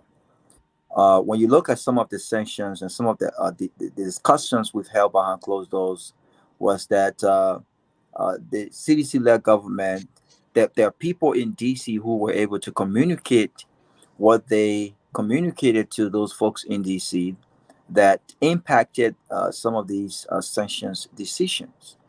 And it wasn't until recently when the CDC government started to respond aggressively to some of those allegations. And so one of the things that they did not do well was that they did not have, or they did not invest in the right people to counter some of those narratives that were created in DC with regards to top officials of government of the party. I'm not sure how they dropped the ball with that, but I'm hoping again that when Ben talks about this whole aggressive social media and this scrutiny, this age of technology that we're in, that we did not have in 2005 and 2011. I hope they can sit back and learn a lesson here, because there will be people in DC communicating with the top boys in DC too. The question is, are they going to invest in that area where they have people who are telling and countering some of these informations that people from the opposition will be in DC talking about, which is why it's very important that the president-elect recruit the best people. And I hope he's watching this, and I hope he's listening to the radio, because it's important, not just in the interest of his government and his legacy, but in the interest of protecting the state, and in the interest of communicating the Liberian people's business to not just themselves, but to the rest of the world, right? Actions also speaks louder than words. When you hear people like Eugene Fagon and others, I mean, this is a loudmouth man who basically bought his way through the deputy minister position on the CDC. I'm not sure how the president even made that mistake to remotely think that this man was the right person to get that job. In my slowest days, Tomalin, I would have never appointed, Eugene Fagon to even be my secretary. I would not even have done that. I would not appoint him to be a janitor, okay? Because he lacks every decency that you look for in a person that you want to appoint in that position. So when you see what he's doing right now in threatening people, and I'm not a big fan of Yeke and others, but there's no reason why you should be threatening Yeke. There's no reason why you should be threatening Amar Cohen. There's no reason why you should be bad mouthing some of these people. You should be very disciplined if indeed your goal is to get a job like that. Joseph Walker will have to recruit not only people who have the experience, who have the education and the practical experience, but he will have to recruit disciplined professionals to say, you know what, even though I want to say something, but I'm going to hold myself back. I'm not going to respond to every dog that bites. You know what I'm saying? He does not have that discipline. And so would it be a different government? Obviously, it'll be a different government, by virtue of the fact that you have a different president and you have different ministers and you have different things of foreign policy. But we want to see the action. We want to see how he will recruit, but how he intends on running the government differently, right? And so I look forward to that. I want to see the foreign minister position. I want to see the attorney general position. I want to see who Joseph Walker. And by the way, this is a very important piece. I thought the CDC dropped the ball. I said behind closed door for many years, over the past 6 years, and I'm sorry. I didn't think that Professor Sony was the guy to reform 21st century education. I didn't think that. I mean, he could have been even more effective in an advisory role. But I didn't think that he had what it is to understand what 21st century education reform entails, right? So I hope they recruit the right people in the right positions to be or to get the best out of them in the interest of the country. And so Only time will tell. Only time will tell. And yes, we have to be constructive because we want this government to succeed, Tomalin. I want Joseph Boaga to succeed. Look, I was a big critic. I did not see change in them. I still don't see change in them, but we can hope for change. And we hope that the campaign would not be a reflection of the government. And we're hoping for that. But we can only hope for those changes when these names are put out there and the character of these people, the record of these people. This is when we can determine how different of a government his government will be as opposed to the CDC-led government. Yeah, right now, I don't know whether you guys are taking notice. Right now, it is the establishment, the UP establishment versus the alliances. That's what happened. Those who helped. So right now, I think the role Fagon is playing now is he's supporting the establishment. So right now, if you want to get a secure position in the new government, you got to play that role. You saw yesterday what happened.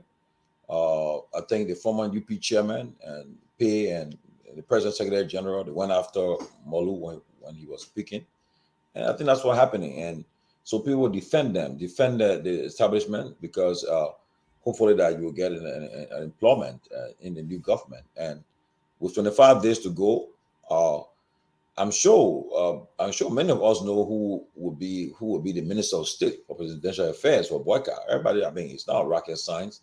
That's going to be the most important position in his government because that person will be very helpful to him, someone who will assist him a lot. And but again, like we're all saying, we want to see who will be the foreign minister, the finance minister, justice, and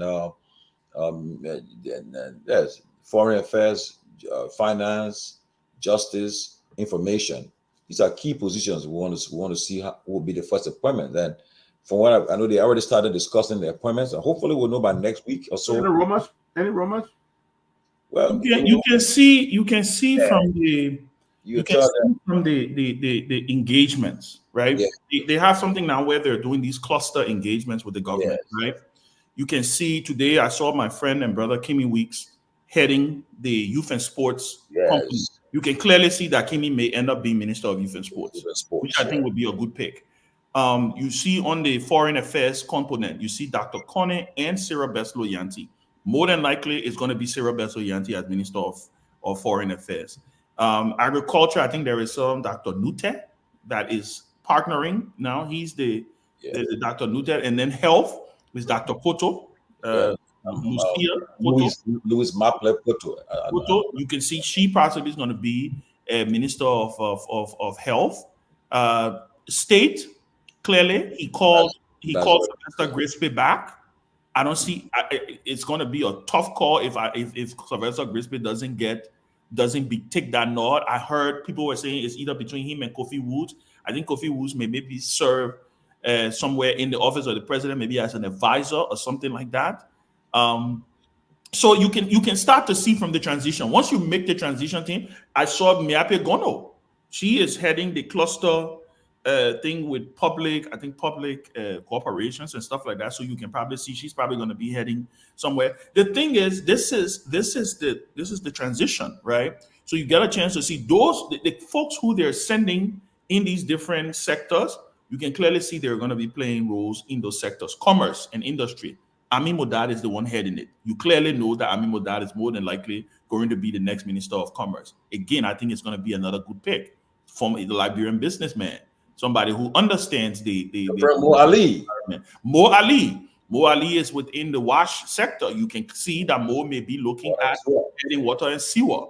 So the thing about the Unity Party is you can clearly see finance. I think is a little tricky. I'm hearing Boima Kamara. But I'm also hearing that there's an aggressive push for him to talk to folks from the IMF and the World Bank to see if there's some recommendations they're coming. I heard an offer was made to Antoinette Saye. More than likely, I think she's declined it because she had that same offer during the Ellen Johnson time. And I think she's thinking, in her mind, these are some of the same faces that I worked with in the Ellen government time, and I got frustrated and I had to leave. So what's going to change? Is it just because there's a new president? So all of these things for me will clearly say that then there's the issue of police. There's a tussle between Gregory Coleman and A.B. Croman.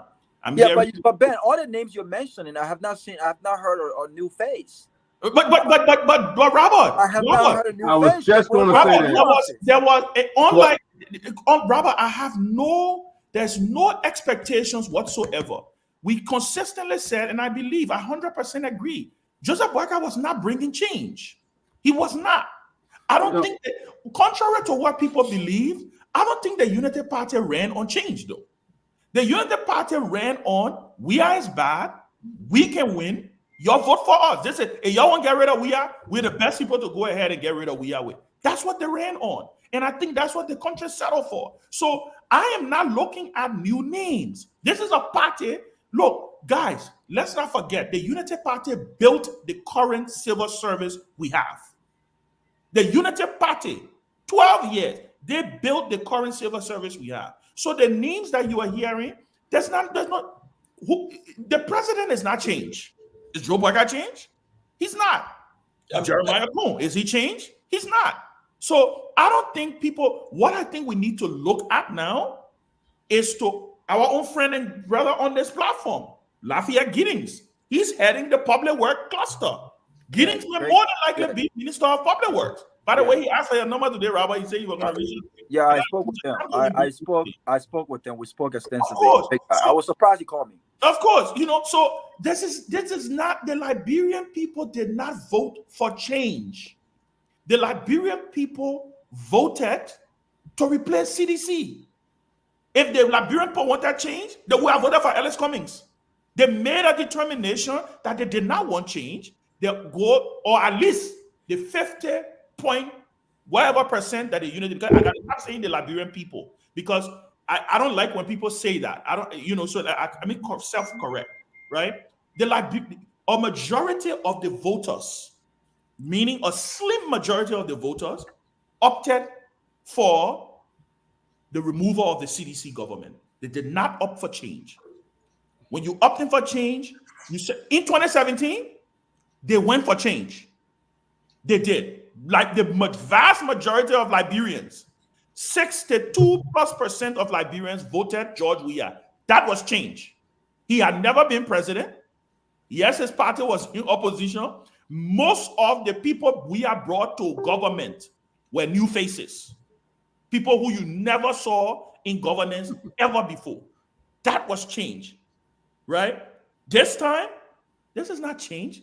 This was a revolt against the CDC by a slim majority of the voting population. And that is the reason why it is going to be very, very important how Joe Boyka governs. Doesn't mean that, doesn't mean that we go back to the same old thing.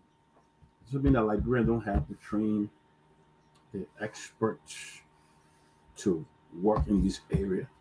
Why you see the same person 12 years later? Peabody, they're Liberians. Why, I mean, they're Liberians, but I mean that we don't have young, talented Liberians will get this change. You have to be old before you make change. So you only have to grow up until you get old, and then you can bring the change. I don't take him with you. Let's say something, but honestly, right? Let me give something quickly. How had Liberian voted for George Weah? I can tell you are being a government of inclusion. That was where you were heading to. You are making the government have been different, inclusive government. I know that why he was heading to. He told us, and then with Cummings, you would have gotten the real change. But now you would have seen that Liberia will be on a different trajectory because he would have brought people who even from on the ground and from outside the country. He would have brought people from all walks of life. He said it. He said that he would think from CDC, from ANC, from UP, you bring everybody on board. With Boyka, you see it again. He brought people from the past, and they're coming again there. So again, like Ben said, look, we give the UP chance because from what I'm seeing already, like Kev was saying, the promises were made. Too much promises were made to get elected. Now, don't forget your boy Appleton. He got his own people. He got to hire his own people. He bring it to Prince George. Got own group of people too. Everybody got a people. So at the end of the day, how they will fit in. That'll be that's what we're going to find out in the next few days. And then you got go ahead. Doctor, all right, thank you. Let me just chime in. First of all, I apologize for the abrupt disappearance. I forgot I committed to my son, to take him to an appointment, and I wasn't going to come back on that. So I apologize. I had to get off and leave. I didn't want to interrupt you while you were talking, so I just had to leave and take him. But anyway, let me talk today. I was following the show while I was taking him for his whatever. But here it is though. I don't want to dwell on all of the campaign messages because at this point, I think we made it known to Liberians what to expect. We presented an entire blueprint of what to expect from an Alexander Cummings, from Honorable Joseph Boakai, President George, we are second term, possibly, and so forth. The rest of the folks in it, I don't think, honestly, they were in it to really win. I think they were just there to get their names to be heard and going forward. But this is what I want to say. Going forward, I don't think this whole issue of hoping. I hear Ben continue to say, "Let us hope." George, we are and the CDC told us to hope for change. We sat there 6 years hoping. We coming to hope again for another 6 years? No, I didn't say I hope. That Tomalin said we hope. Oh, okay. All right. Well, my apology then. Tomalin. Okay. Tomalin said we should hope. Another 6 years of hope? Hoping on what? Honorable Joseph Boakai, I can give you several different scenarios where Honorable Joseph Boakai showed you the kind of president that he would be. The CPP, when the CPP were formed, when all of the hula bar and rock and roll were going on, how many times did you hear from Honorable Joseph Boakai? I dare anybody here. When did you hear Honorable Boakai honestly stand up? Or he stood up to say, guess what? I am here as a leader. I asked that we implement that, blah, blah, blah. It did not happen. And even during the elections, when there were violence, when Liberians were calling on people to stand up as leaders and ask for some level of civility, what happened? Did you hear from Honorable Boakai? Instead, he actually flamed the entire situation. He added fuel to the fire when he said, if he's cheated, there will be no Liberia. That idea is the idea of leadership that Honorable Boakai is breaking. Let the puzzle fall apart and put themselves in the position that is in the best interest so that I can benefit from it. Honorable Boakai is not presenting to us any form of actual understanding of leadership, even though we may want to sit here and claim that he understands exactly what it takes to govern the nation. But let me tell you one thing. We learn and we implement. We saw what Honorable Boakai did during the campaign. We saw what he did. His tenure in during the Unity Party government, he blamed every mistake on somebody else. He blamed all of his mistakes on Madam Saliv. He did not take responsibility for any of those things to say, I hope that I will learn from it. He pushed everything away. And you expect us to sit here and continue to hope? At this point, what I think we need to do now, instead of hoping, we need to start fasting and praying. With all of the churches in Liberia, still Liberia is one of the poorest countries, and you're still telling us to hope. I don't think we're being fair to ourselves here. Today, Honorable Boakai admitted to what we all spoke of. The fact that we told the Liberian population that he went to seek medical attention in the United States. The Unity Party lied.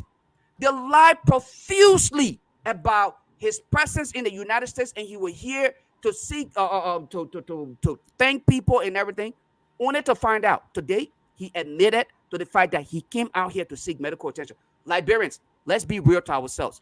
I don't expect any change. And because of this, part of the responsibility of the fourth estate is to hold these people accountable. I pray that I am proven wrong. I pray that I'm put to shame that this Unity Party-led government will perform to prove me wrong so that tomorrow I can say, you know what?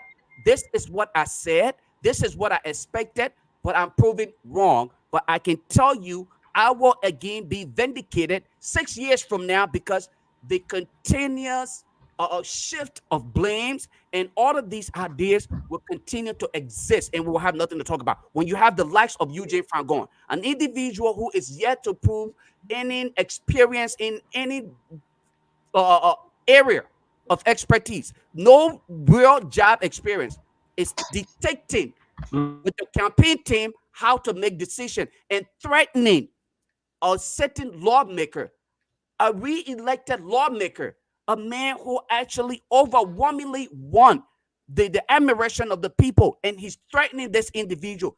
That tells you this is an individual who is dictating with these guys who were telling us they're bringing change.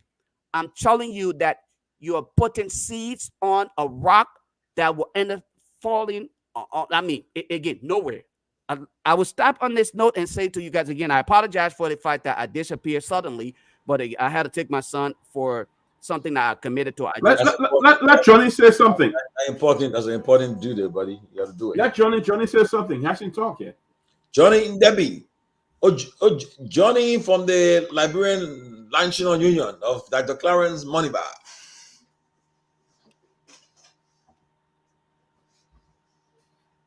Johnny can talk. Internet. Unmute yourself. Unmute yourself. Unmute yourself. There you go. No.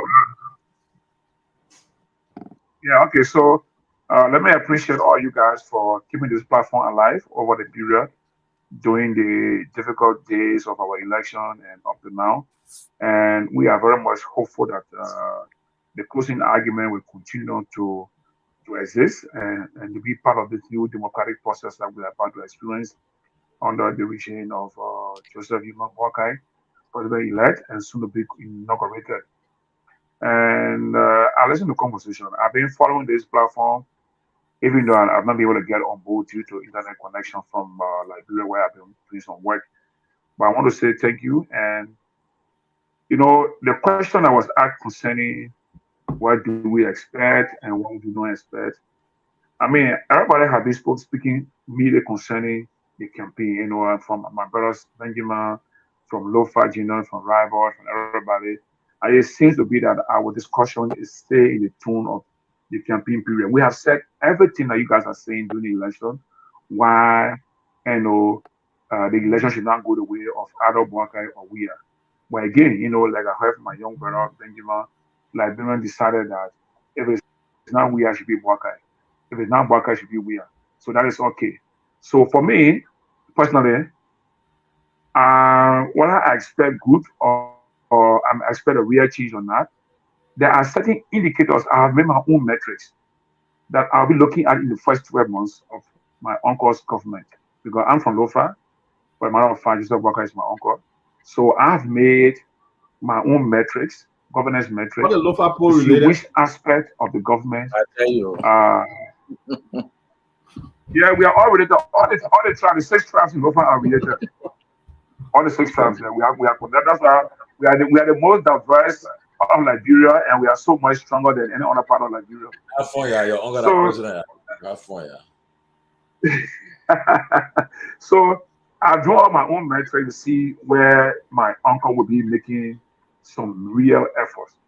Personally, I believe that for Liberia to make progress, I want to see how local government will be addressed. Local government is key to our growth and development as a people. That's one area I'm looking at under my own uncle's government. Who will be Minister of Internal Affairs?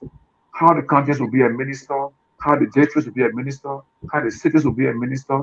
I want to see I want to see the structure of local government and what will be the policy of the government with regards to local government. Once that area is settled, I see that people there have the expertise and they will deliver, you know, on the promises of the government, promises of President Boakai, then we'll begin to say we're making progress. But if I personally do not see progress in that aspect of governance, local government, then I can clearly say that I don't see us making progress as a country under the regime of President Boakai. So let me stop here and let you guys go on with the conversation. I think we might go to the phone, but let me say this. Kelabu, we have another. I think we have. Yeah. I think we have. Oh, Kelabu, Gongo. Let me say Gongo. Gongo is on here. Mr. Gongo, sorry. Yes, gentlemen, thank you. I'm sure I'm not clear on the show because I'm using my cell phone. I'm actually away from my house. So, but I was just visiting a friend, and he said to me, Closing argument is not on. And I said, no, closing argument is on. The guys are working, And I called Tomalin, and Tomalin said, hey, we're on. I said, oh, can I come on the show? But I listened to Ben briefly, just when I was trying to get on. I think Ben made a very striking analysis. I was on a similar show recently, focused on Liberia, and I was making the similar point that the election in Liberia was not really about change, because we just changed the players. It's like maybe first half was over and we bring in new substitute on the field. That's all we did, So but the challenge we have now is it's really with the Unity Party. It's really with the Joe Barker rescue mission. Whether it's actually going to be fundamentally a rescue mission, it's left with Joe Barker. And I think for me, the choice he has to make, he said he's going to fight public graft, corruption. It's going to begin with rule of law. If he's going to cherry pick to say, I'm going to just start with the WIA administration, then that's cherry picking. Then that's not corruption. It means he's going to protect the guys who have the loot from the Unity Party government, and they will use that loot to continue to make the political playing field not even. So that for me, it will be the first misstep if Joe Barker goes that way. But we stay hearing from different actors within the so-called rescue mission, because Joe Barker is not speaking clearly as to what his plan is, because he never did throughout the campaign. He never. So I hear John Molu talk. I hear everyone will be in the rescue mission talk. So we're hearing from different people. So sometimes sitting down looking at the different things I've heard, I said, but this is not coming from Joe Barker. How do I hold him accountable when he takes seat and after 100 days? What can I pinpoint to and say, he says this? The only thing maybe I can say now, he said with the first 100 days, no car will be stuck in the mall, right?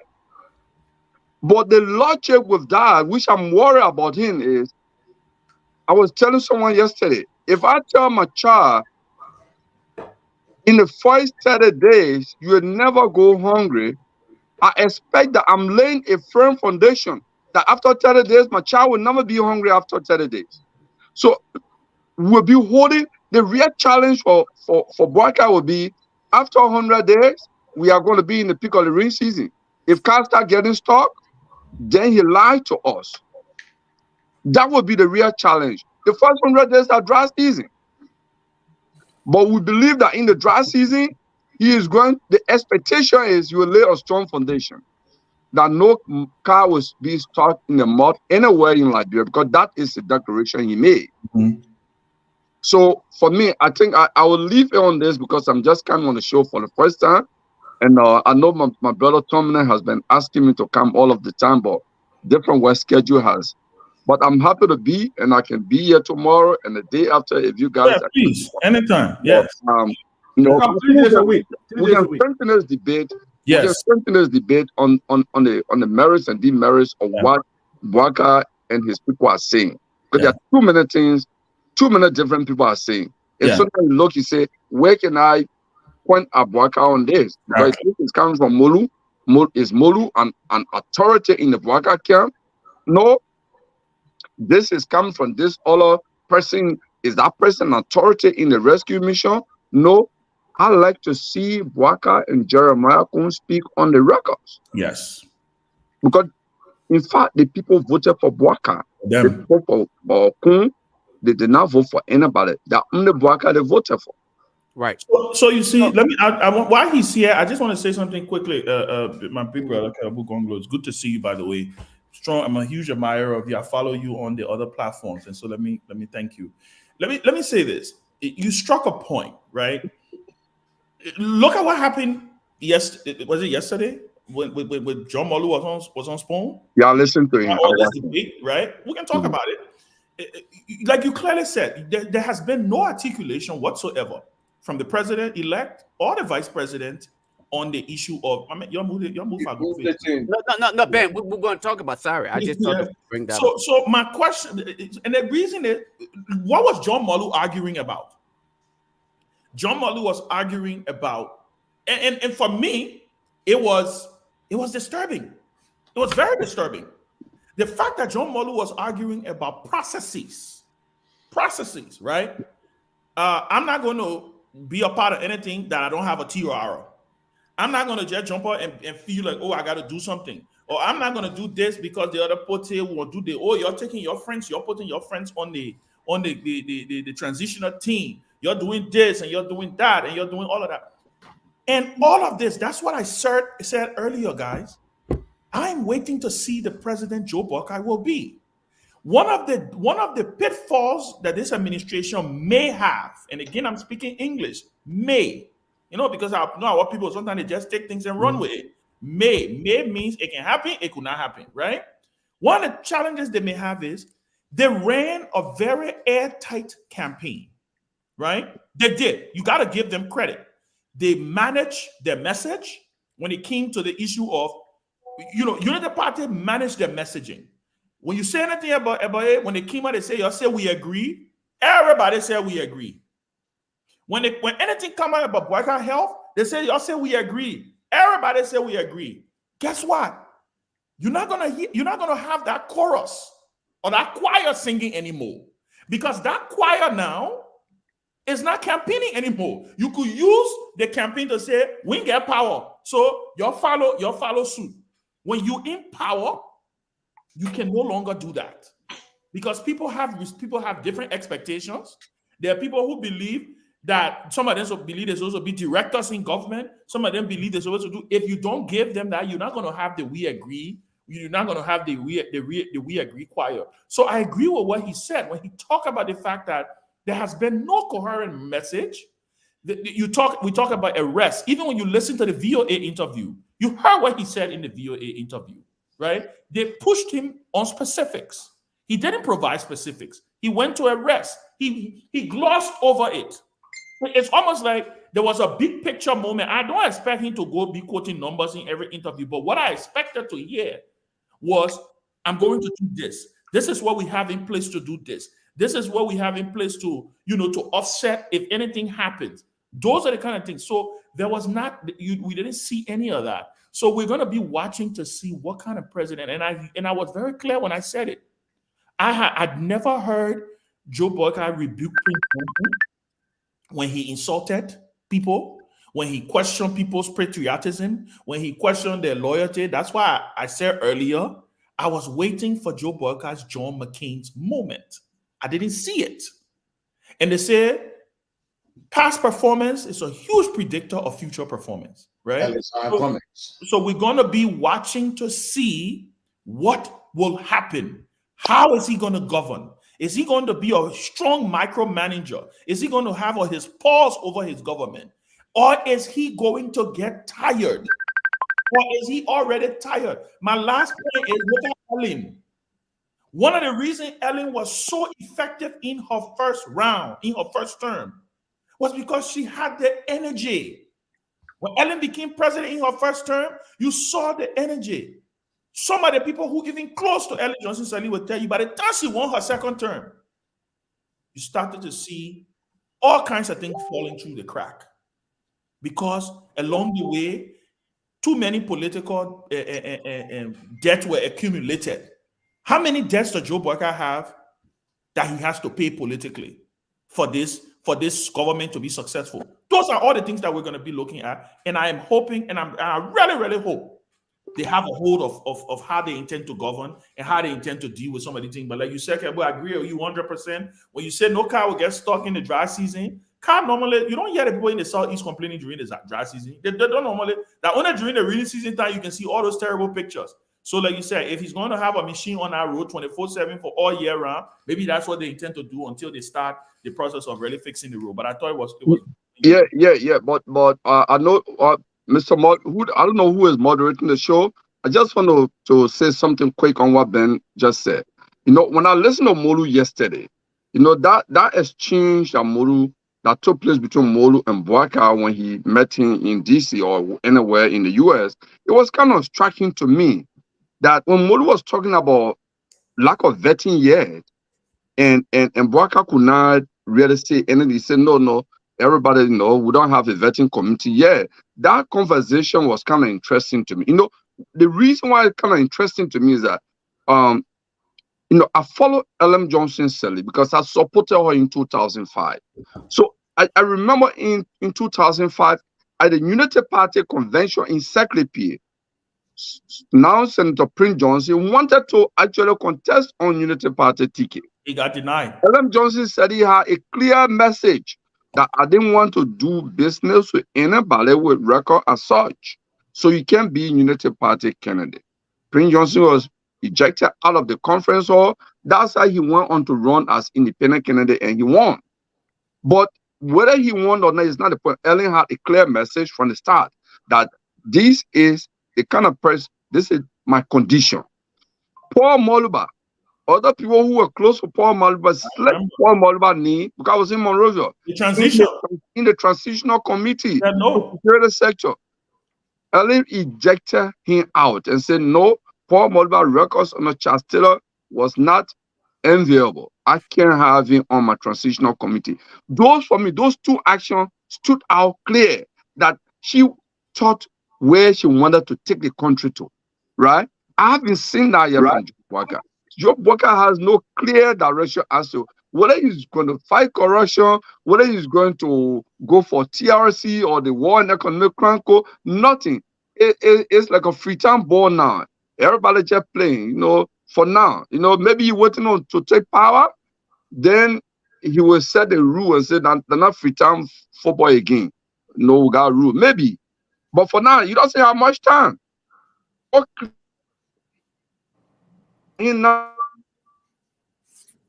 Committee. I don't want all the person seeing those. That problem is funny. Yeah, if you wanted to come in. Yeah.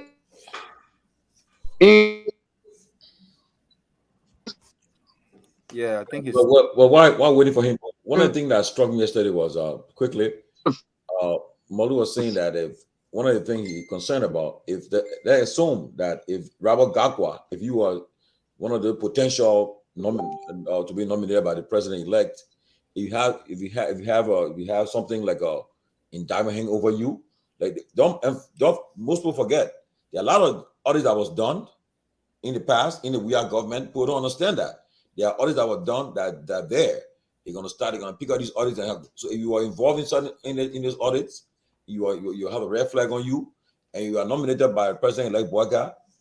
Molly is saying that you should scrutinize your records. You go clear yourself before you come forward to serve your country.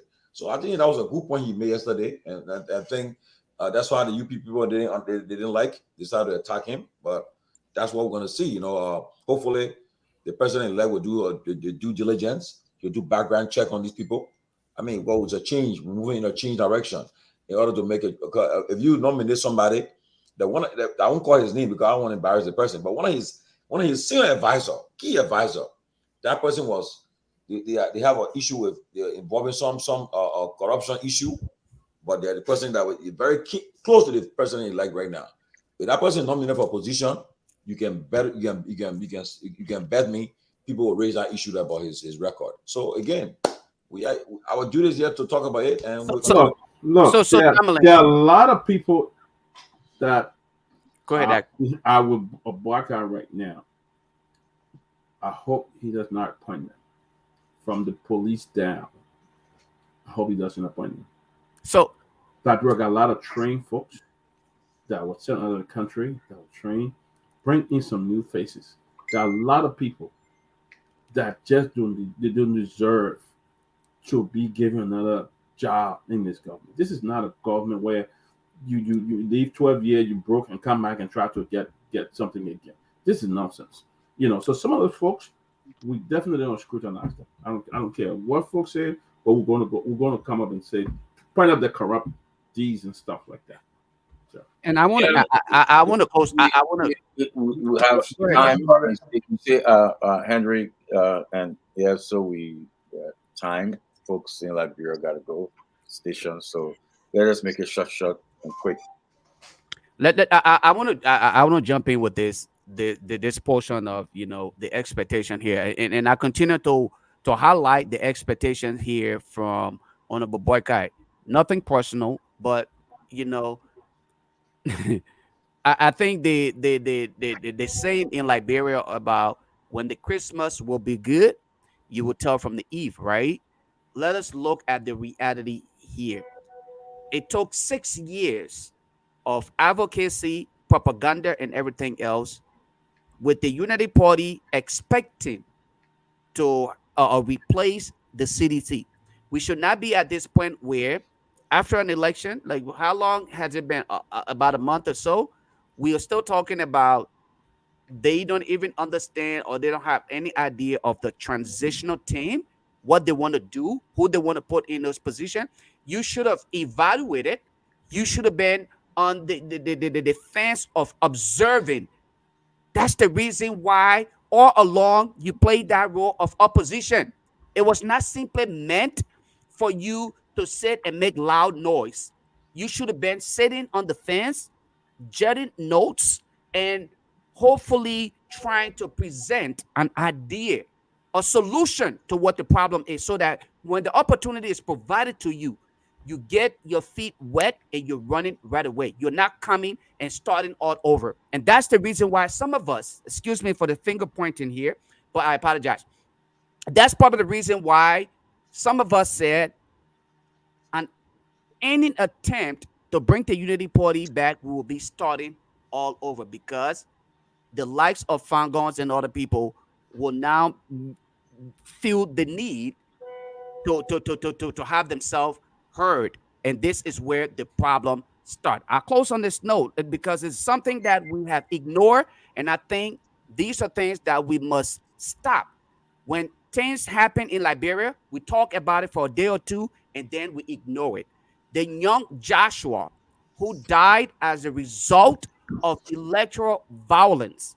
This young man, we are yet to hear as to what is going on with the investigation and other things that are happening. I think we need to actually probe on these things and we need to consistently speak about this until justice is served for Joshua, because some of the perpetrators or the alleged, let me be politically and correct in this term, the alleged perpetrators are still gathering in the social media and they're socializing. But the family and friends of this young man, Joshua, continue to grieve. But the perpetrators are gathering and we are still sitting around and say, you know what, it's just going to happen. I don't think it is fair to the family. Neither is it fair to Liberian when those who may have been perpetrators of such act are gathering in the social media, socializing, enjoying themselves, while the victim family continue to mourn the death of this innocent man, and we sit out here and ignore it. I'm sorry that I deviated a little bit, but this is very important because we have consistently done this where we don't continue to push on some of these things until we get result. We only gloss it and then move to the next thing. I don't think it's fair. Thank you. Let me come in for a second. Look, I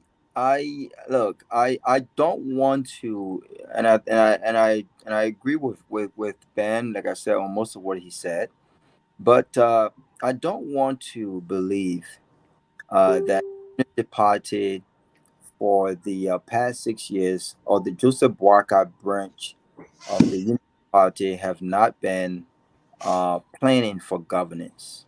I don't want to believe that. And I also agree with what Mr. Gonglo said about a clear message as regards to direction of his administration. How does he plan to govern? Uh, but I will continue to be patient and see what some of those names are. I know we were talking earlier about some nuances, some new names and stuff on there. And in a sense, as we argue that, you know, there were that we didn't expect or anticipate any change in Unity Party. It doesn't negate the fact that Joseph Boakai got elected, not with a full mandate from the Liberian people. The country is split, and so it would be wise, right, for Joseph Boakai to surprise us. To say, look, even though you didn't expect an inclusive government per my election, but this is what I intend to do. People were talking about Appiton and the Prince Johnson, MDR. All of the names that I'm hearing so far in these very top key positions, I have not heard any names from the MDR that is going to be appointed in some of these, maybe the top 5 or 6 or 7 key positions. I have not heard any names that will be from Appiton that will be included in those top 8 top government position.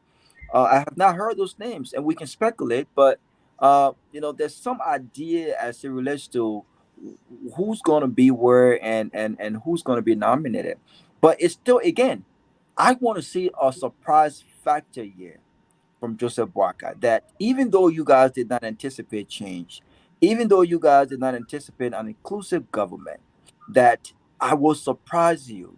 I will surprise you. And that's the surprise that I'm waiting for come January 22nd, when those first top 5 names will be listed at 7 p.m. After the inauguration, and then subsequently the day after and weeks after.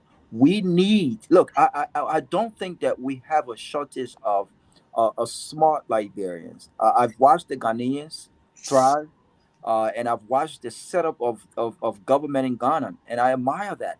I mean, it's a mix of young and old and strategic places. I mean, you got people in positions that they were trained to be in, and so these leaders expect nothing but excellence, right? And I'm hoping that in my lifetime that we recruit people in positions that we know they can deliver. And so I'm still hopeful of this change. I will use the word hopeful, even though I was one of those who said, look, I don't this is not changing. I still believe that we did not vote for change. The Liberian people did not vote for change, but clearly there's something that needs to be done when it comes to changing the economy. There's something that needs to be done when it comes to changing the private sector health, job growth development. There's clearly some changes needs to be made when it comes to, the running of our government, foreign policy. There's clearly changes needs to be made when it comes to education reform, science, math, technology. This is what the 21st century demands. It's not an option for us, right? So again, just because Joseph Boakai was not elected on the mandate of change, just because we did not anticipate change, does not mean that Joseph Boakai cannot ensure that serious changes occur in these key areas. And again, I will hope and I will wait. I will wait for these surprises. I don't. I like the Amal there. I think he's a fine Liberian. But I also don't think that everyone who worked under George Weah in CDC, I don't think that they should clear everybody out. There are certain areas in government that should remain there for professionals, like the military. But I'm hearing that there will be a total clear out because everyone else needs to come in. Everyone else needs to bring their own board. I mean, and so I'm hopeful that we keep professionals in areas that they need to be kept, and we recruit professionals in areas that needs to replace folks that have not performed well. Guys, we got 10 more minutes. So in the last 10 minutes, we'll just give everybody at least 30 seconds to just close. I think the kid want to go now. Yeah. So I give everybody 30 seconds, guys, just they could close it. So guys, who want to start first? We start with the seconds so we can call it a day. Johnny, you want to call it? Scale 30 seconds. Yeah, let me get close quickly because I have problem with it. Yeah, let me be quick. So let me say thank you for listening to us, those following this closing argument. Like I said, I would think that we should give President Boakai to form the time to form his government. And I'm one person I don't believe in because somebody is doing something in this area. Because we have seen an example in this country. When Vanishman got elected as senator for Grand Cape North, we're all happy that we have one strong man in Grand Cape North now in the Senate. We didn't see the result from that. We got new Liberians who will be committed, will be sincere, will be earnest to celebrate people in whatever capacity the president is planning to do. Until we can do that in this country, we're going to have problem with leadership and making sure that people's life gets improved. Education, health, everything. We need those that have passion, who understand and are very earnest and sincere to celebrate people. So let's ensure that whoever Bucket appoints in any of those function that represent or the any of those ministry or agency, there should be people that believe in the people that come to serve Liberian people, not to come and show bishop or show they have won some election. You are coming to power to serve Liberian people. So I want to advise them, please serve us with what we need. We need good schools, we need better education, we need better health services, we need better roads, we need better system of water. We need everything to make us live as one of the best people in the world. So that's why I would say, President Buckeye, you are a man that we hear a lot about you. You have all the experience, you have all the expertise, 40 plus years in the public service. So we don't expect you to come giving us excuses or giving us blame. Come and do what you have to do for Liberian people.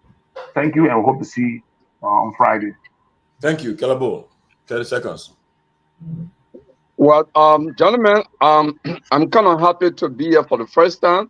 So I've been on different show, but I think my message based on my conviction is clear, and I'll make that my closing statement until Ambassador President-elect Boyka takes office and start to act. He needs to prove me wrong, but I don't believe that he's a change agent, and I still insist on that, and I'm convinced based on what I know. Thank you. Thank you. Thank you. Who else? Dr. Peabody, you want to go before I go? Yeah, you know what? It was a great show. I would say, like everybody else, let's give the person like at least 6 months and see what it's like. But I will be looking for the appointment. Not looking for no recycled plastic to come back. To be honest, I'll be looking for folks who bring some of the brilliant mind who can change, because they ran on the message that they can change. They were bringing change for Liberia. But you can't bring change with the same old people that was there 12 years ago in the same old position. If they were bringing real change, then they would have delivered for 12 years. They would have changed something different in 12 years. But we cannot bring them, recycle, and put them right back and expect a change. That'll just be a waste of time. So I'm looking forward to that. But I want to give the president like a chance. Give him at least 6 months. Thank you. I let me close by saying this. I know we love to joke and it's all good, but there's two names. There's two names, and I want to be on the record. There's two names that if these names remotely appears on any list close to government, it will be that day that I don't take the administration seriously. Prophet Key, that's one name. Prophet Key is not qualified to do anything in Liberia. He should continue to cost people mind and power. He should continue to do that. If Prophet Key name appears on any list, even if he's the third or fourth minister, that means Joseph Boga not serious. That's one. If Eugene Fagon name appear on any list, that means they're not serious. One in my closing, let me say this. I said it during the campaign, and I will say this to the government. I've been hearing that the government have some plans for tourism. But here is what I believe. I don't think we should go half on tourism. If we're serious about tourism and that growth and what that entails, we should go for. I think that we need to dissolve the Ministry of Information and fully build up the executive mansion arm of communication to speak on behalf of the executive branch of government and that administration. And we need to invest in a tourism ministry. Recruit the right people. This is how you build the private sector. This is how you do it. And so I'm hoping that we see some serious actions. This is what they voted for you for, and I'm hoping we get these surprises. It's a great show, and it's always great to be on. Thank you. Yeah, let me do mine. Then Tomalin will do his, right?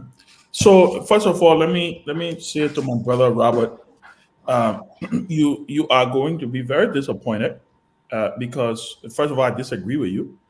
I think, like Kelbo said, the president-elect should have set certain standards, even during his campaign.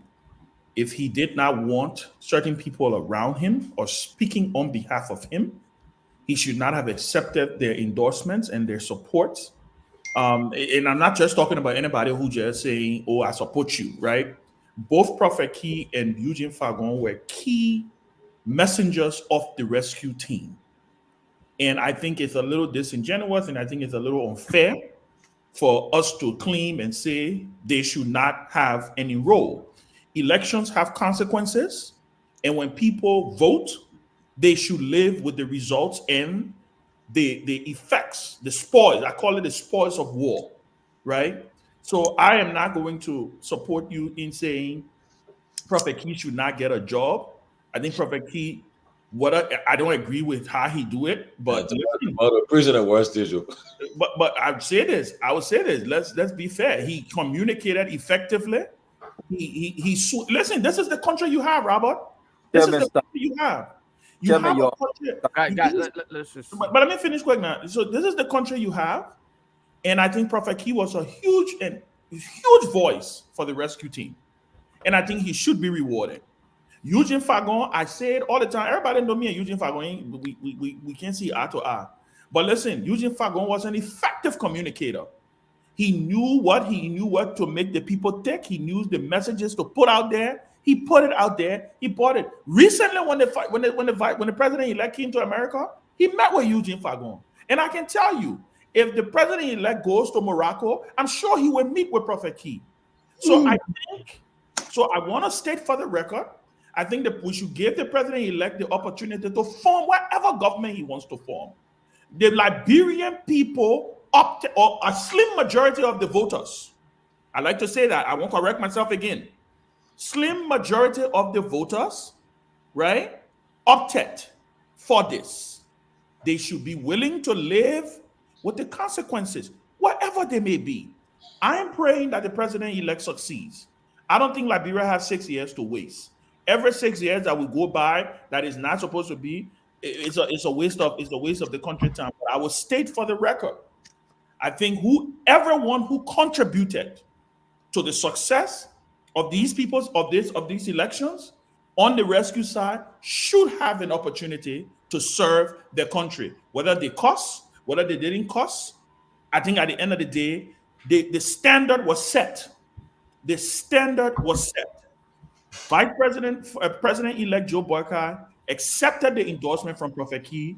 He accepted to work with Eugene Fagon. He should be able to let them serve in his government. I think it's totally unfair for you to say they should be blacklisted or because at the end of the day. Well, anyway, that's your opinion, but I had to get on the record to state my opinion. I'm looking forward to seeing. I am looking forward to seeing. I'm looking forward to seeing Prophet Key get it. I think he said he has made it very clear. He wants to be cultural ambassador. I'm looking forward to seeing him appointed as cultural ambassador. I'm also looking forward to seeing Eugene Fagon possibly being appointed as Minister of Information because I think that's the job he wants. The vast majority of the Liberian people, a slim majority of the Liberian people opted for this. They had Gonglo, they had Cummings, they had Appeton. They gave Appeton more votes than they gave to Gonglo and Cummings combined.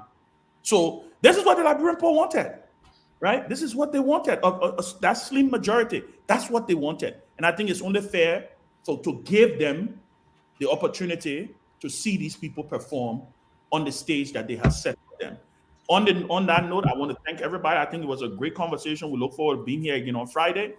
I'm excited about the future of the country. We wait and see what happens. Like Kerabo Gonglo said, we hold the president-elect by his words. Hopefully, we'll get a chance to hear from him. We'll get a chance to hear a clear, articulated plan on what he's going to be doing. Because so far, I haven't heard it. All I've heard is arrest, and I've heard vague things here and there. But the challenges of Liberia remain, and we wait. We wait to see how the country will react after the inauguration of Liberia's 25th president. And like I said, God willing, we will be there to witness that history. Thank you, guys. Thank you. And let me jump in here real quick. And first I of thought all, you finished closing. no, I'm yet to say okay. anything. I thought you want to disagree with me. I didn't say anything here. You and Raul want to disagree on my. But let me say, I support Robert's position when it comes to the individual he mentioned. I mean, I can openly mention Eugene Fangon, and the reason why one will not want to consider Eugene Fangon for a position is because of his incompetence. All right, there are other things that surround it that I can mention his name on here, but we are speaking on such a major platform where the word, okay, listed in. I don't think we should enable the behavior of such individual to even mention his name when we speak of some of these things, especially a prestigious government position. I think we are enabling him to some extent where he will come back. Okay, I am recognized and I should be considered. This is in no way, shape, or form a form of party trick. That's what I sense coming out of my brother Ben. Ben is not politics. Yes, I agree. It is part of Ben. Ben, let me land. Ben, you spoke. Let me land. It's over now. Right. Let me just let me just land. This is, I think, to some extent, this is a form of party trick to say those who contributed to the campaign, they should be given what is worthy of them because of their contribution. I don't think that is fair to the Liberian people. Okay, then Joe Biden shouldn't take the oath of office. Are you going to let me? Are you okay, going to sorry. Let me mute myself. Sorry. You got, but here's the reality of the issue here, right? I'm going to say to you, I don't think we should sit here and tolerate this kind of behavior because we have a country of culture and a culture that brings moral value to our existence. So the fact that we're even acknowledging the name of this individual and mentioning it, I think it set us back 2,000 years ago when we respected our mothers, our sisters, and going on. I'm a father, okay, and I will not sit here and say I'm even going to speak to this issue of some individual who sit and proudly feel the value to demand women and think that is a way to extend in government or to public office. I totally disagree with that. I will stop on that note. Speaking on the issue of just honorable boycott insincerity. I think the first test that he had was the issue on his health when he traveled to seek the needed medical attention. When he and his team, we are told not to refer to older people as liars, but in quotation, I think he lied. Excuse me for my statement. He and his team lied to us that he came out here simply to thank and appreciate his partisans for whatever they did. That was not fair. That in itself, first of all, I would say that is strike one. For me, in my book, he lied. He and the Unity Party lied to us. And here we are today. He again came back and admitted that, yes, he came to the States to seek medical attention. Secondly, I think the issue of governance relies on the person's previous record. Honorable Boyka is yet to prove to us that he possessed what it takes to serve as an actual leader. Unfortunately, what he proved to us is he's the kind of guy who sits in the back and just push on excuses upon excuses upon excuses and then don't want to take any blame. And that's what I see here. I see where people like Yeke Koluba and other people are being attacked, and I am yet to hear a word from Honorable Boykai. I see where a young man in Joshua was allegedly murdered, okay, at the hands of perpetrators who are allegedly members of the Unity Party. I'm yet to hear Honorable Boykai mention this in any of his statements or address this problem. I think it is concerning, and I think we should be concerned about these kind of behaviors, especially when the perpetrators are still on social media continuously attacking other peaceful citizens. We should be concerned about this. I think it was a wonderful show, my brother Ben. I just disagree with you at the very end, but we remain what it is. Thank you. Yeah, for me, I just want to dedicate my closing to my sister today. Here, put my sister picture. I see my baby sister, man. Today her birthday, her golden jubilee. How you call it? Today's her birthday. As we speak now, she's celebrating her birthday at the Peninsula Town Hall, having a nice program. Happy birthday, Reverend Mother Jan J. George Roberts. God bless you and wish you the best. I love you. All the family love you. We pray for you and wish you your heart desire. Thank you. Happy birthday. And guys, let us hopefully tomorrow Friday we have a good guest, some guests coming. Nice. Hopefully it'll be a surprise to everybody. But look forward to Friday's show. And just to end, our condolences to our friend and brother, to the family of Thomas Dona. Thomas Dona is a friend and brother. I know him for many years. One of Liberia's best and finest civil servants. Smart, brilliant guy. We lost him over the weekend in India. And want to say our condolences to the family. Wishing all, we pray that God will console them and bless them.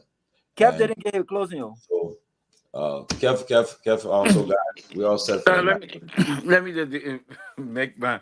Actually, I was just in the back, but with Robert, with your Fago and Preferred Kids, Ben, you were on the money, my brother. Okay, I'll return on Friday. I'll wait for Friday. You were on the money. Right. Listen. I tried to help you out. Where was it? I was telling to be ambassador, roofing ambassador. Not did well. Thank you. Stanton should be ambassador to the United States. Of course, should be ambassador to the United States. After Stanton served his time, he should be announced as an ambassador. I believe he should get appointed. Stop the joking business, yeah, man. On platform. You need to With all spoon, you think you didn't have done what they well.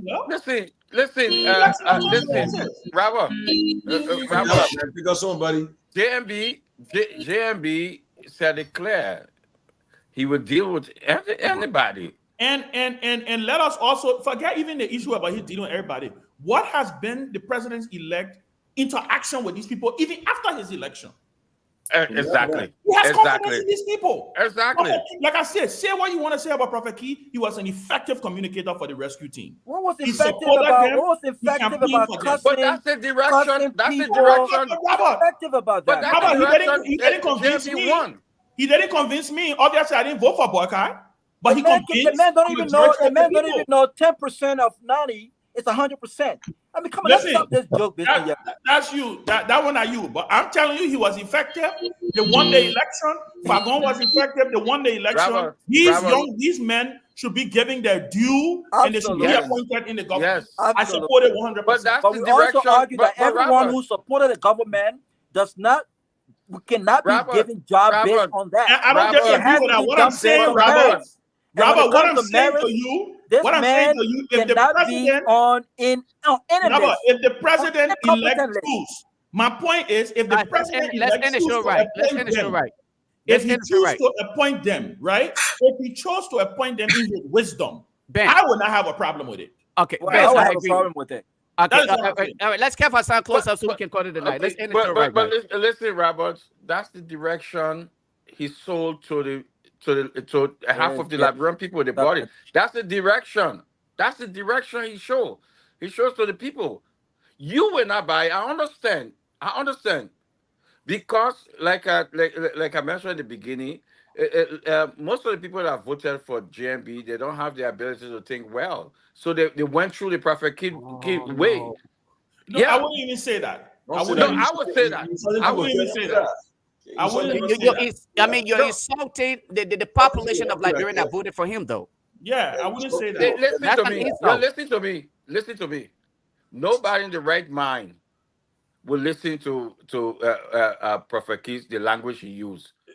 So don't tell me I'm insulting them. That's the direction. So if they appoint them, that's the direction that he wants the country to go. All right, guys. Let's call it a night. But I think we did good.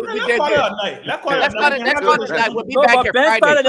Ben started it. So I will start with Ben on Friday. Okay, yeah, that's okay. All right, guys. You call out Prophet Key and Fagon, and I just said to you, I disagree with you. Okay, that's fine. When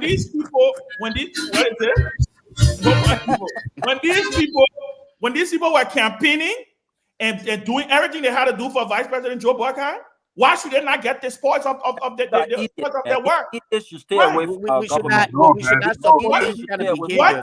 What the more Ali do most than Prophet Key? What the more Ali do more? Henry, what the more Ali do more than using Fagon? And two idiots does not make a genius. Two idiots does not make a genius. Man, I disagree with you on that. Thank you, guys. Let's call it night. Thank you, everybody.